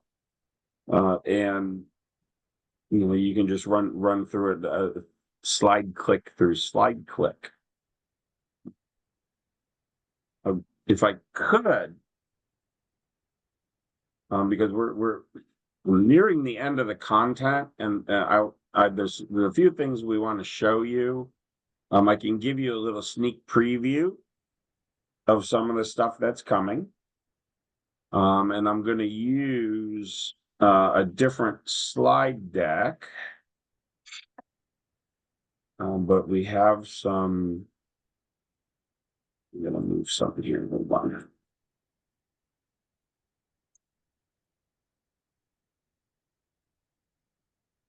All right, let's see. Let's go to.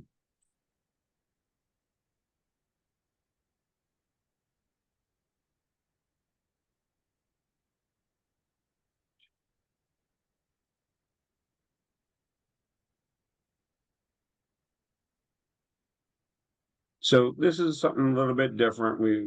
This is our driver improvement program. But I have video I wanted to show you.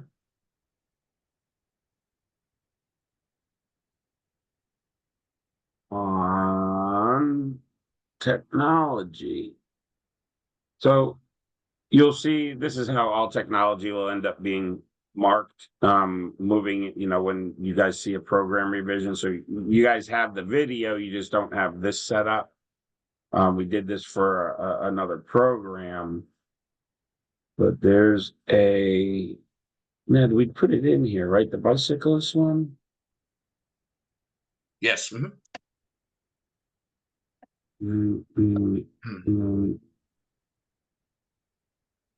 right, guys, you were gonna pull this up earlier, but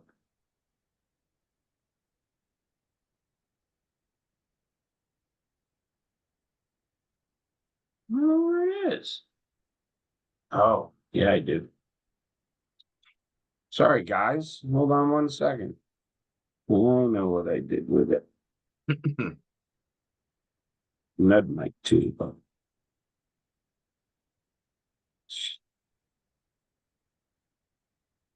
let's try this.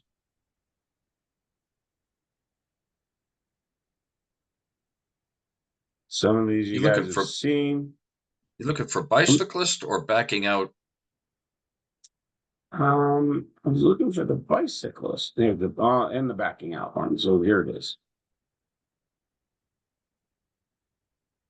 So this is some of the latest testing that we did on rearward backing systems. So avoidance, warning and avoidance systems. And I think these were the avoidance. So theoretically, the car is supposed to stop. Now this was done within the past year, I want to say, Ned. I think we had it done. So let's just take a look at some of these. This is a soft car we're using here. But it has the radar signature of a car.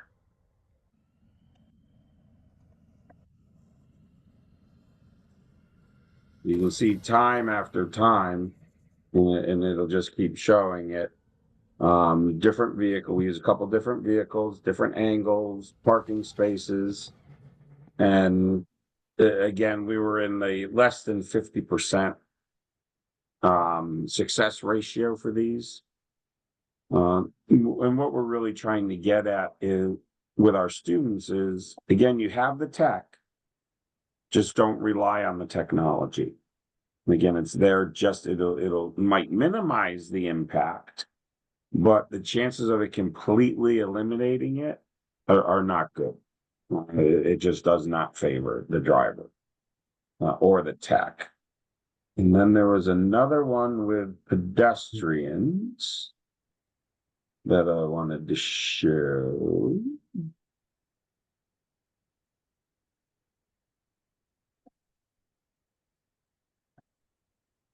So here's some more data that we did with the forward automatic emergency braking systems.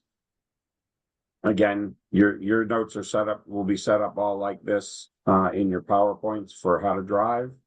Again, this is from our other program, which we just finished. So it is the latest. It's like trying to, just chasing this thing.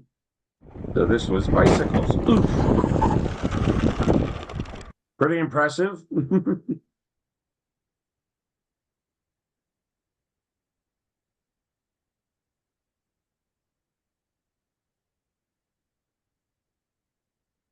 So we had a driver in the car just for safety, just in case the car decided it didn't want to ever stop. So there was always a driver in the car, but the driver took no actions on the brakes or steering until after. So that's what we needed after the incident.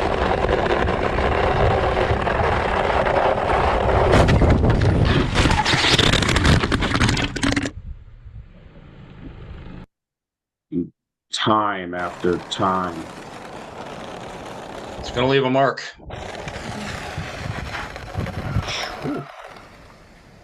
That would have left a mark one way or the other.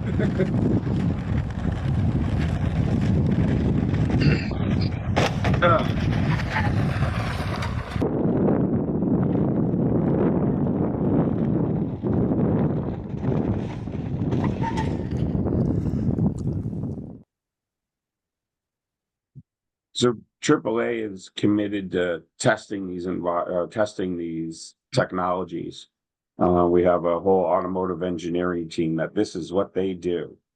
We rent space, typically in a closed course range somewhere. We can shut down roads with the help of police and whatnot to really put these vehicles through the test.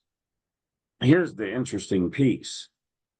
When we go back to the vehicle manufacturers and we present them with our data, they look at it and they're like, yeah, that's about right.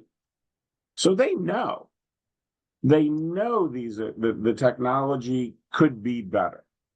I don't want to say it doesn't work, but it definitely needs to get better before claims of it will stop your car are ever made.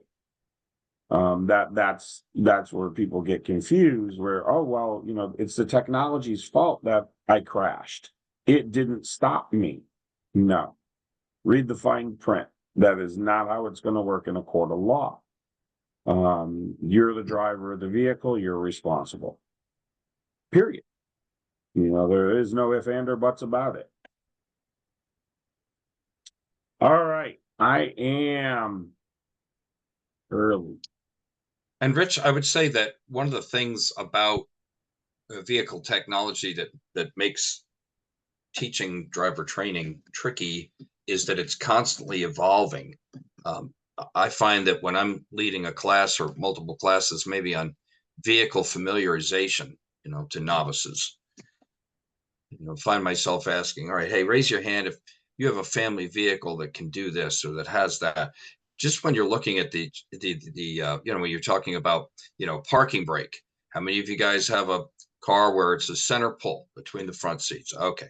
How many of you guys have a family vehicle where you press it and release it with your left leg? Okay. How many of you guys have it where you set it with your left leg and you release it with your left hand? Okay. How many of you guys have a family car where it's a push button parking brake? Okay. And how many of you guys have a family vehicle where it's completely automatic, where the car, you know, the emergency brake sets when you put it in park, and when you shift from park, the parking brake automatically releases? That's just one example of vehicle tech that, for me as an instructor, makes it extra challenging to plug students into a car, because there's so many variations, and technology is just it's ever evolving. I was told a story, I want to say it was by Dr. Bill, where the family had, I think it was 2 BMWs, and don't quote me on it, but they were the same year but different body style packages. And one car had lane keep assist and other had lane keep warning. And the difference is the warning will just say, hey, stupid, you know, you're going out of your lane. The lane keep assist says, hey, stupid, you're going out of your lane and we're going to help bring you back. Well, he got into a incident because he thought he had the assist when it was only the warning. The car didn't correct and there was a crash. So just because, you know, you have 2, say, BMWs, doesn't mean that the technology in those 2 BMWs is exactly the same. Absolutely critical. They have to know what is in there, Yep. and then how it works. And on a similar note to that, also within the same manufacturer, I think it happened to have been Ford, having to do with touchscreen functionality. The F-150 performed absolutely best when it came to reliability and accuracy of touchscreen interaction. But the Ford Mustang was the absolute worst, but within the same manufacturer. Odd. Hey, Rich, if I might, if I could share my screen a minute. You own it. Yeah.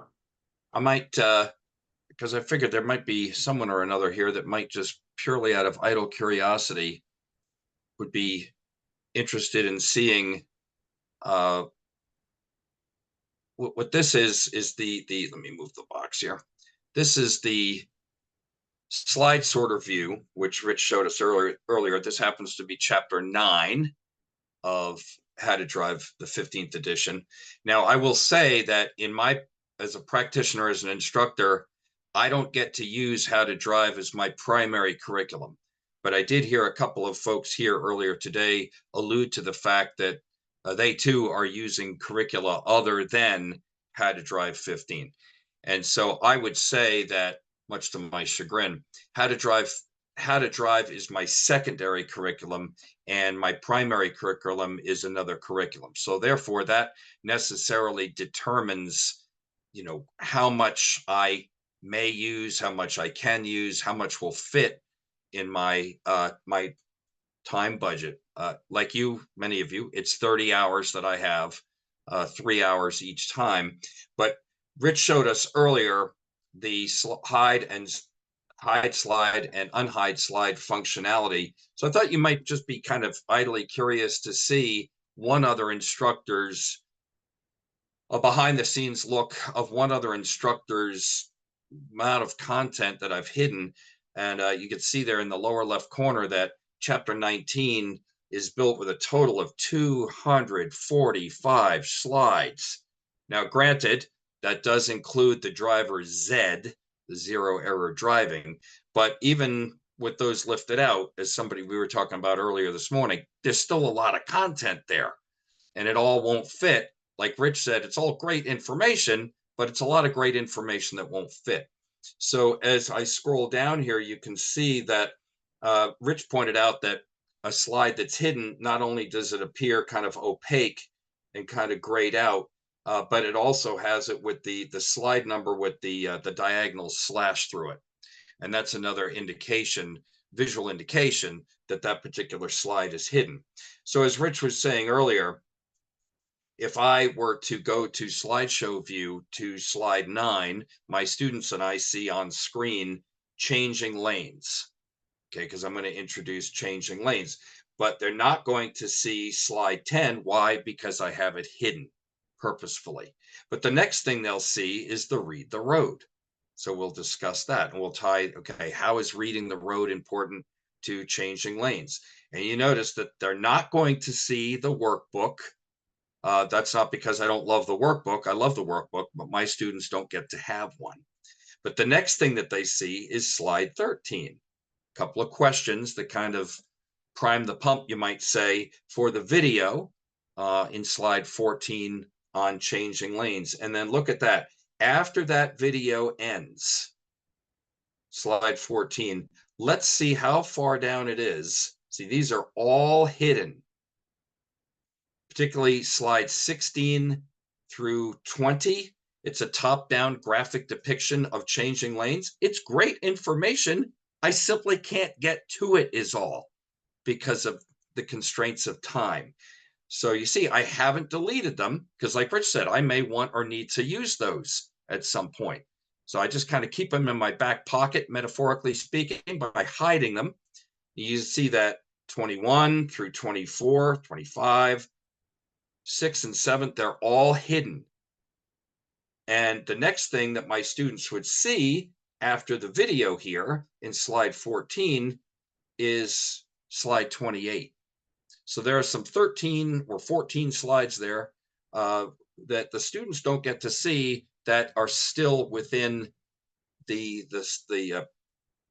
software, within the PowerPoint file. Again, slide 29, because it's a reference to the workbook, I necessarily hide that. I would unhide it, however, if I were using the workbook.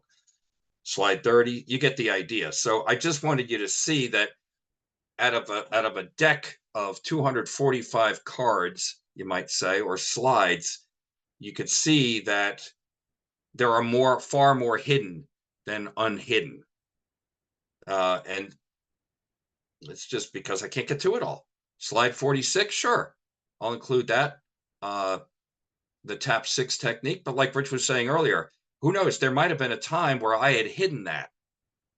And then, in fact, it was one of the other instructors, one of the gentlemen whose name I can't now immediately recall, saying, hey, I change this from time to time. Stuff comes and goes. I've used stuff in the past that I now no longer use. And there's other stuff in there that I discover that I hadn't known was in there that I now want to use. So that, again, that's the beauty and the benefit of the hide, unhide slide functionality. So for now, at least, I have slide 46 revealed.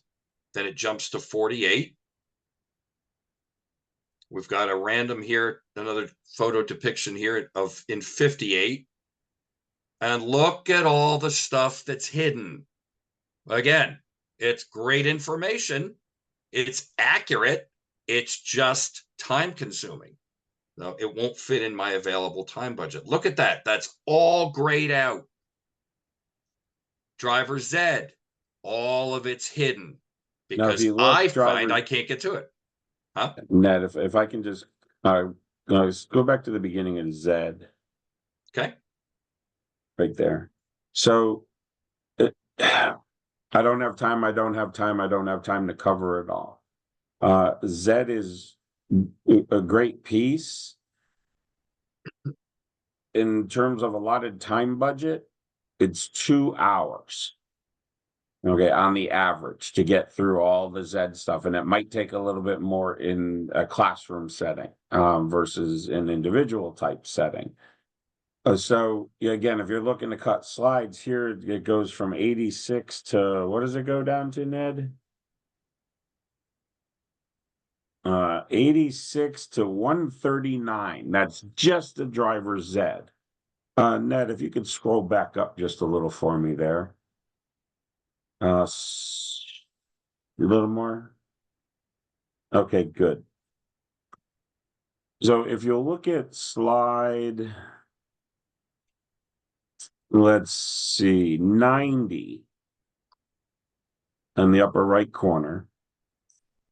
If this were live and I were to click it, 90 covers from 90 to, is it all the way down to 100? Now, if you click the right spot, you're only going to use 2 slides out of those 10 in the sequence. So that's where people get a little freaked out is, wait a minute, how am I going to cover each of these slides? You're not gonna. If they get the right answer the first time, all the sorries the student will never see. Gotcha. Now, I intentionally clicked one to say sorry when I did the demo earlier. But if I'd clicked the right spot, it would have just advanced me to good job, do it one more time. Okay. So just because, you see 100 slides there, you may only use 20 of them. Depending on if you it may only go through 20 of them. You won't be hitting each and every slide. Does that make sense?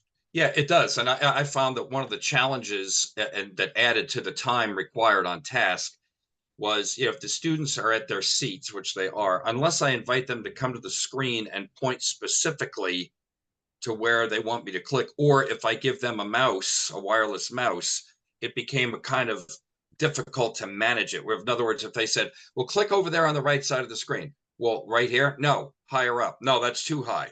Okay, get down. Nope, too far down. That sort of thing. Yeah, because our original thought when we had put this in here was, now keep in mind, this was pre-COVID. Yes, it was. So the original thought was to pass around either a keyboard or a mouse and, let the student select where, rather than discussion with the instructor and the instructor pushes the button. Right. Obviously, with COVID, we're not passing a mouse around to these little germ factories in the classroom. So, the instructor was going to hold that and manage it that way. So again, if you use it, great. If you don't, hide it. Don't delete it. You might want to go back to it someday. What we see happening, we don't have a timeline for this, but what we see happening, and Rich, I think you alluded to this earlier this morning, they're being a separate available, whether for purchase or not, whatever, that was a separate discussion. But yeah, where Z would be consumable online via a separate module, to where a behind the wheel instructor, for example, could commend a student to complete that between in-car sessions as fortification of what's going on in car. And or as out of class work for a classroom instructor to assign between class sessions. I don't know that we would ever remove it from How to Drive Here. I think it should always be available to instructors, but there might be a better, more efficient way of consuming it. And we think that that's online. We can get a little bit more creative with graphics, that's for sure. Yeah. And then you could see that, so like Rich was saying earlier, with the slides hidden, gosh, the last slide that my students would see is 58, and I would click enter, and it goes by all that, and boom, the next thing they see is the title slide for parking, as opposed to me having to go click, click, click, click, click, click, click. We don't need to see this, because it just, it's. And then we've got. Can you just show them that really quick, Ned? Would it be can you do that? Just go into presenter mode. Just show them that the drop point there. Oh, sure. Let's see.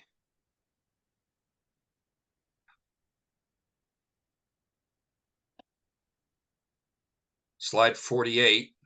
How do I know that? Because it's in the upper left corner. And then I just roll my mouse or click the button, boom. Suddenly I'm 10 slides later.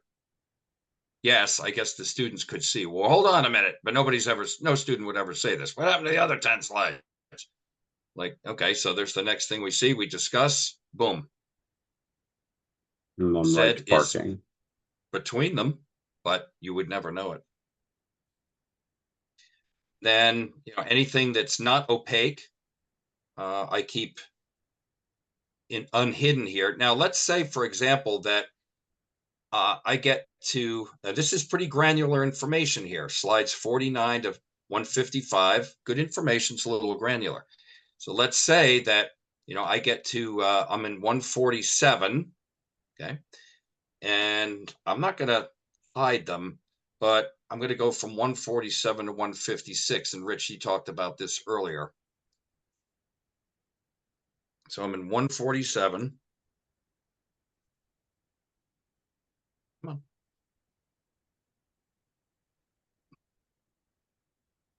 No, so my deck's unresponsive.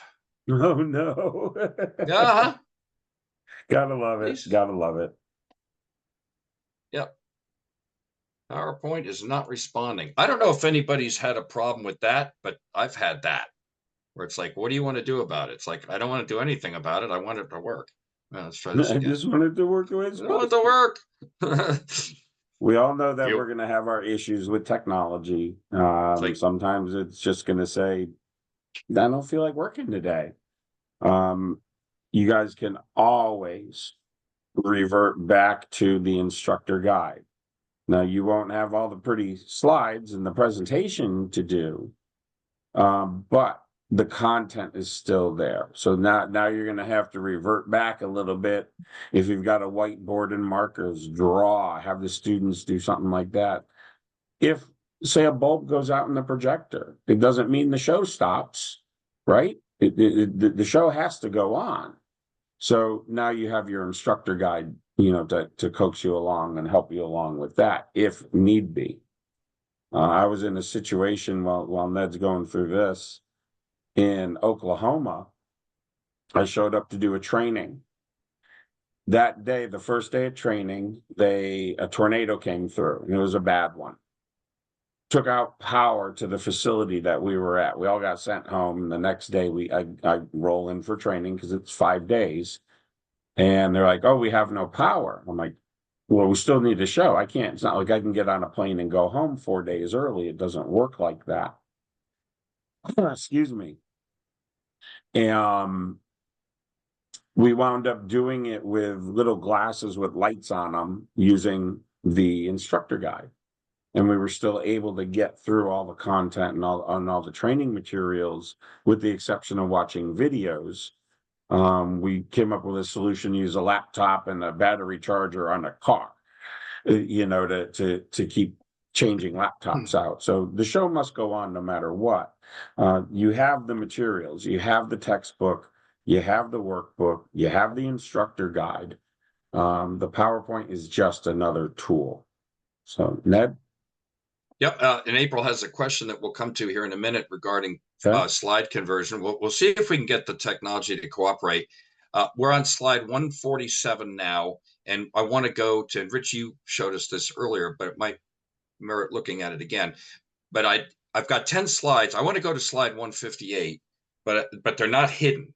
And I don't want to click through and say, we don't need this, we don't need this, we don't need this. So it should be that if I type 158 on my keyboard and hit enter, chat, right? Not in the chat, Ned. It takes me past that. It takes me past those 10 slides. You say, well, now what 10 slides? Well, these slides, they're not hidden. So I was able to go from 147 with the young woman to the video slide 157 simply by, from 147, typing on my keyboard 157 enter, and it jumped me past those slides as if they were hidden. So, and Rich, we've heard this question before, but April asked it here again today regarding the slide conversion. So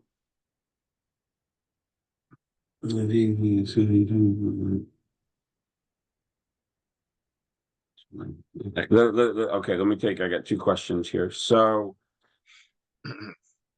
they're looking at a Google Slides version. What we have found when you use Google Slides is you lose a lot of the functionality when you convert them over.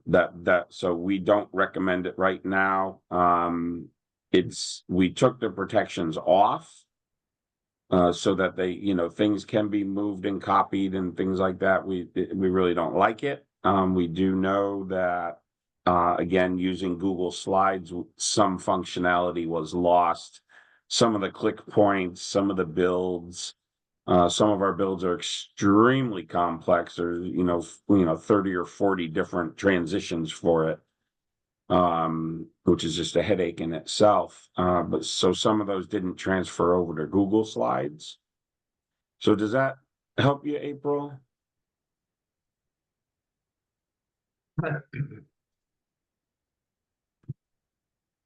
Okay. April said, yeah, that helps. And then, yeah, and then Kurt, this is tricky. This is probably maybe an entire opportunity for a discussion for another day.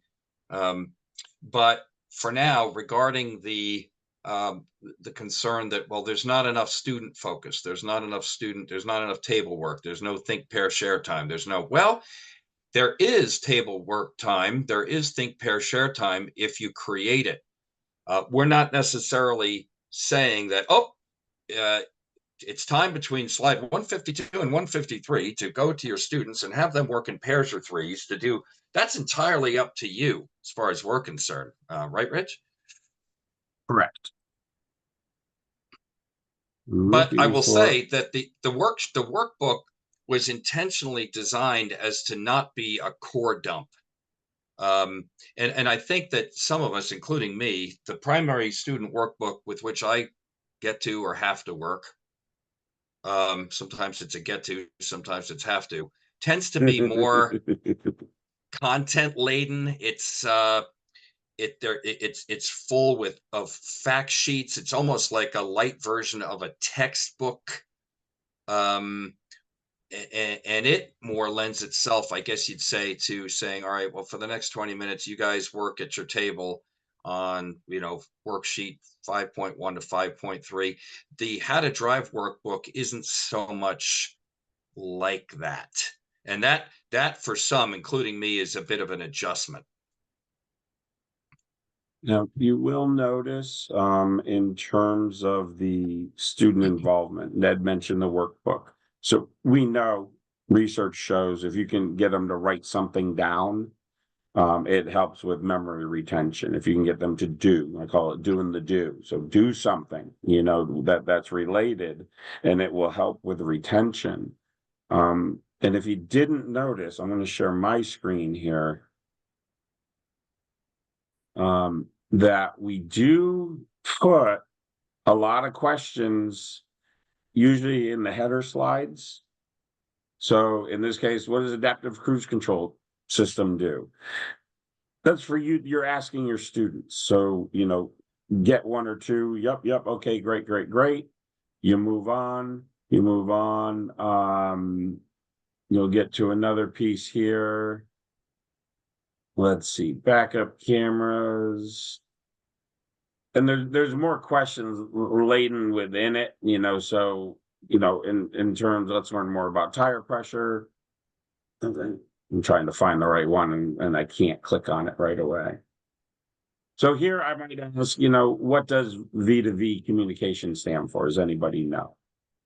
So going to Ned's point, sometimes you just got to make that question. We've tried to put this is just a poor example of the middle of a chapter. If you look at the other chapters, most of your headers, your segment titles will have questions related to that segment that you can ask and get your student involvement and engagement with. Along with, as you read through the notes, there's things like getting them to stand up, sit down, sit in the seat properly. There's vision checks. There's several different things to get their involvement and engagement. Please read through the speaking notes. You'll find it there. And any more you want to add, ask the questions. We all know the student center, that student involvement is key to learning. Excuse me. I'd be interested to know what other requests there might be from the floor here, as far as, if there are any content areas that you're wondering about or want to share a success with, or any opportunities for clarification. Now's the time, guys. Now is the time. They're all just starting to wake up out there in Utah. to go back to what you said toward the beginning of our time this morning, Rich, which is that if any instructor, I don't care how new, I don't care how experienced an instructor is, using this curriculum early on, if you're looking only at what the student sees on screen, it's like, ooh, what am I supposed to teach here? So yeah, those speaking notes are critical. Thanks, Mark. And you want to have that, all the components. So your instructor guide, your student textbook, your workbooks, have your notes. For years, I did little 3x5 cards that I would keep if I wanted to. I noticed, people were starting to get a little, tired in my class, which is really hard because I have a voice that resonates through a crowd. It's kind of obnoxious sometimes. Some might say. However, if I notice that, okay, I need a pick-me-up, I need something to energize them. And I used to go through a deck and be like, oh, this looks good. Let's do this today. And I would call it my grab bag. So someone mentioned earlier, hey, I try and use a little bit of this, or James, that might have been you. I try and use something. So I would ask everyone to have a grab bag. Get yourself a little brown paper bag with some 3x5 cards.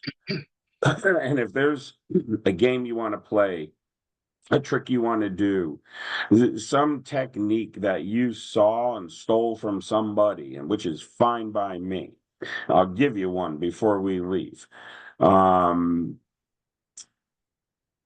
that note in the bag. Next time you teach a class, pull it out. Pull one of those notes out and try it to see how it goes. It may not go well. You may never do it again, in which case you throw it away.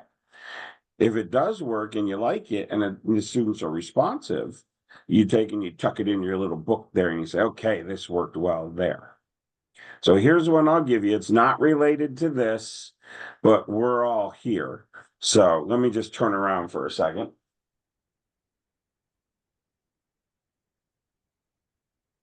So I have used one of these for years. It's just a little simple die. Okay. What I would do is I'd give the die to my student. I'd have my student roll it. And if they rolled 1, 2, or 3, I'd ask for, give me one piece of information you picked up today. And they can give me one. If they roll 4, 5, or 6, I ask for 2 pieces of information that they picked up during the class, during the day, something they can use. If I ask for 6, they might not have 6 things, and now that student's going to get embarrassed. Well, I don't have 6, and that student will shut down. But typically they're going to be able to come up with a couple and at least one. So it's just something, and I'll pass this thing all the way around the room and everyone gets a chance to roll. And by the time you've done that, you've pretty much gone through your review of the content for that day without ever saying, okay, class, let's review. Because we all know what happens when we do that. The minute we say that, the students are like, yep, I'm done. I'm out.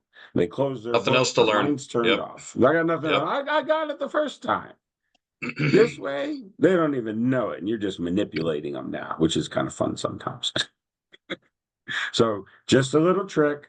You can buy these little die anywhere. I think Oriental Trading, stuff like that, Dollar General. I've had one for years. And I have a bigger one than this. I actually have a set of 4. And then I've got one that's like twice the size of this one that I would use because they won't let me throw them at people. So I have to hand it to them and let them roll it around. But again, it's just a good technique and it's something that does work very well. Guys, anything else? Any questions you have regarding the curriculum or anything at this point? And I said, if you've got something, now's the time, good, bad, or indifferent. And here in a couple of minutes, I'll put my contact information in chat since apparently Rich is retiring. So, you can get it, Rich, until what is it, Rich? End of day next Tuesday, and then apparently I have 5 working days left. Yes. Yeah. So yes, the next the 18th, whatever that is, next Wednesday. Here, I'll tell you in a minute. Hold on, let's just be sure. It's Tuesday, yes, but the 18th. Yes, Tuesday. Yes. It will be my last day. AAA planning on making worksheets for this curriculum. I haven't heard any plans. It doesn't mean we can't. Now that we have a request, it's certainly something that can be fielded.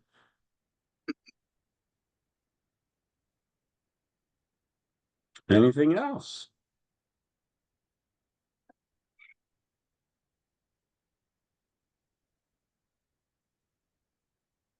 Yes, I will be safe on the road. I have my beautiful wife and I are going to do some traveling.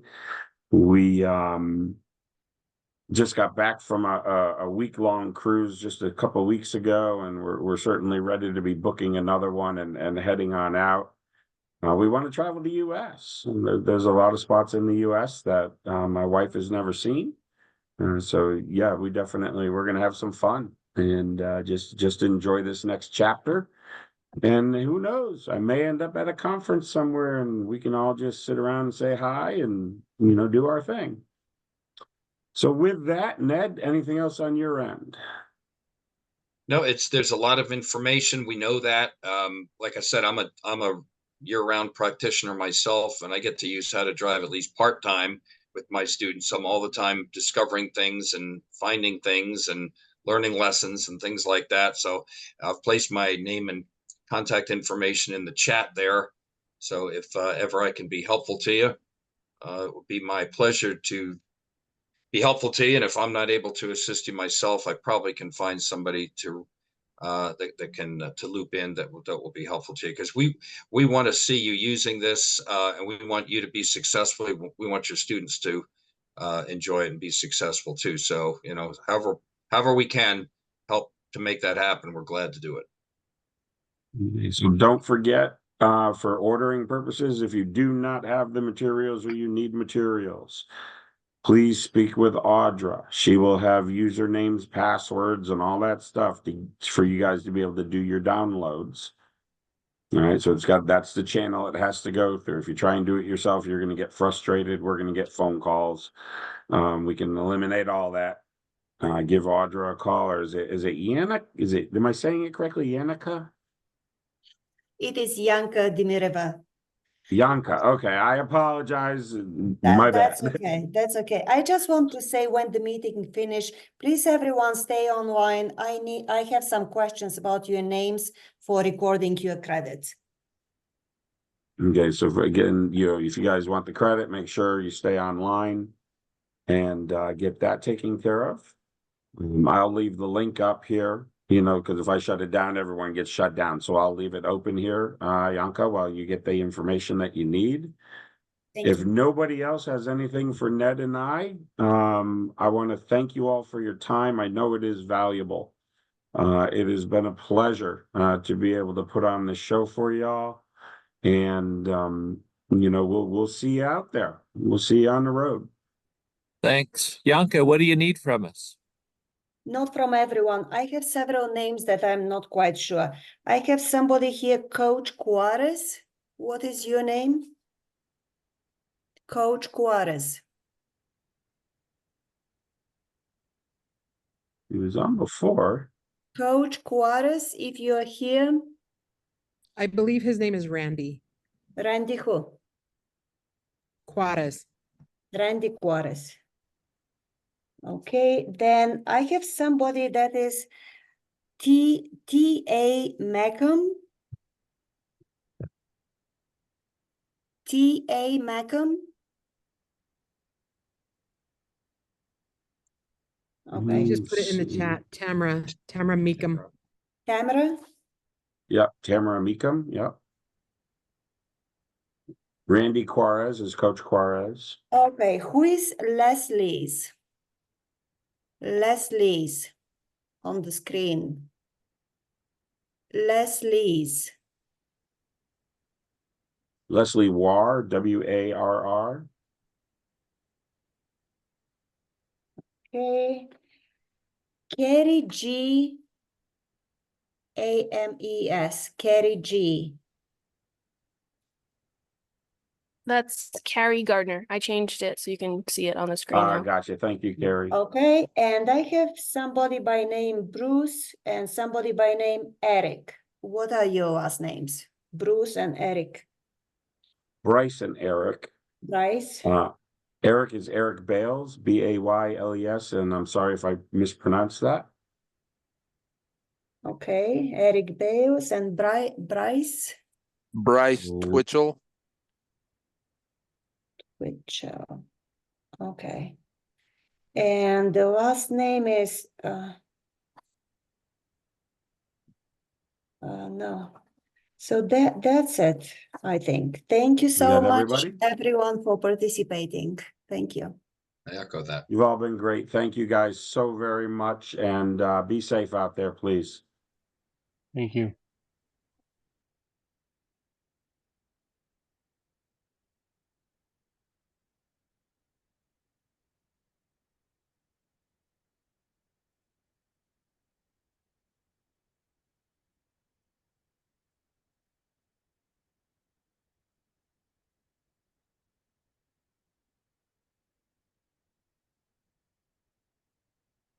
Huh. It looks like the chat function now shows when people have left. That's a new feature. Yeah, I hadn't seen that before. Oh, I wanted to tell you too. Speaking of functionality in Zoom, I discovered quite accidentally the last time I led a professional development class that Zoom, much to my delight, now allows a host to share screen within breakout rooms. Oh, nice. Okay. Whereas it never used to do that. You had to be in main before. session. Yes. Yeah. So what I love about that now is when I display in main session before we go to breakout rooms a discussion prompt, they don't have to say, what was the prompt again? Because when they go to their breakout rooms, it's still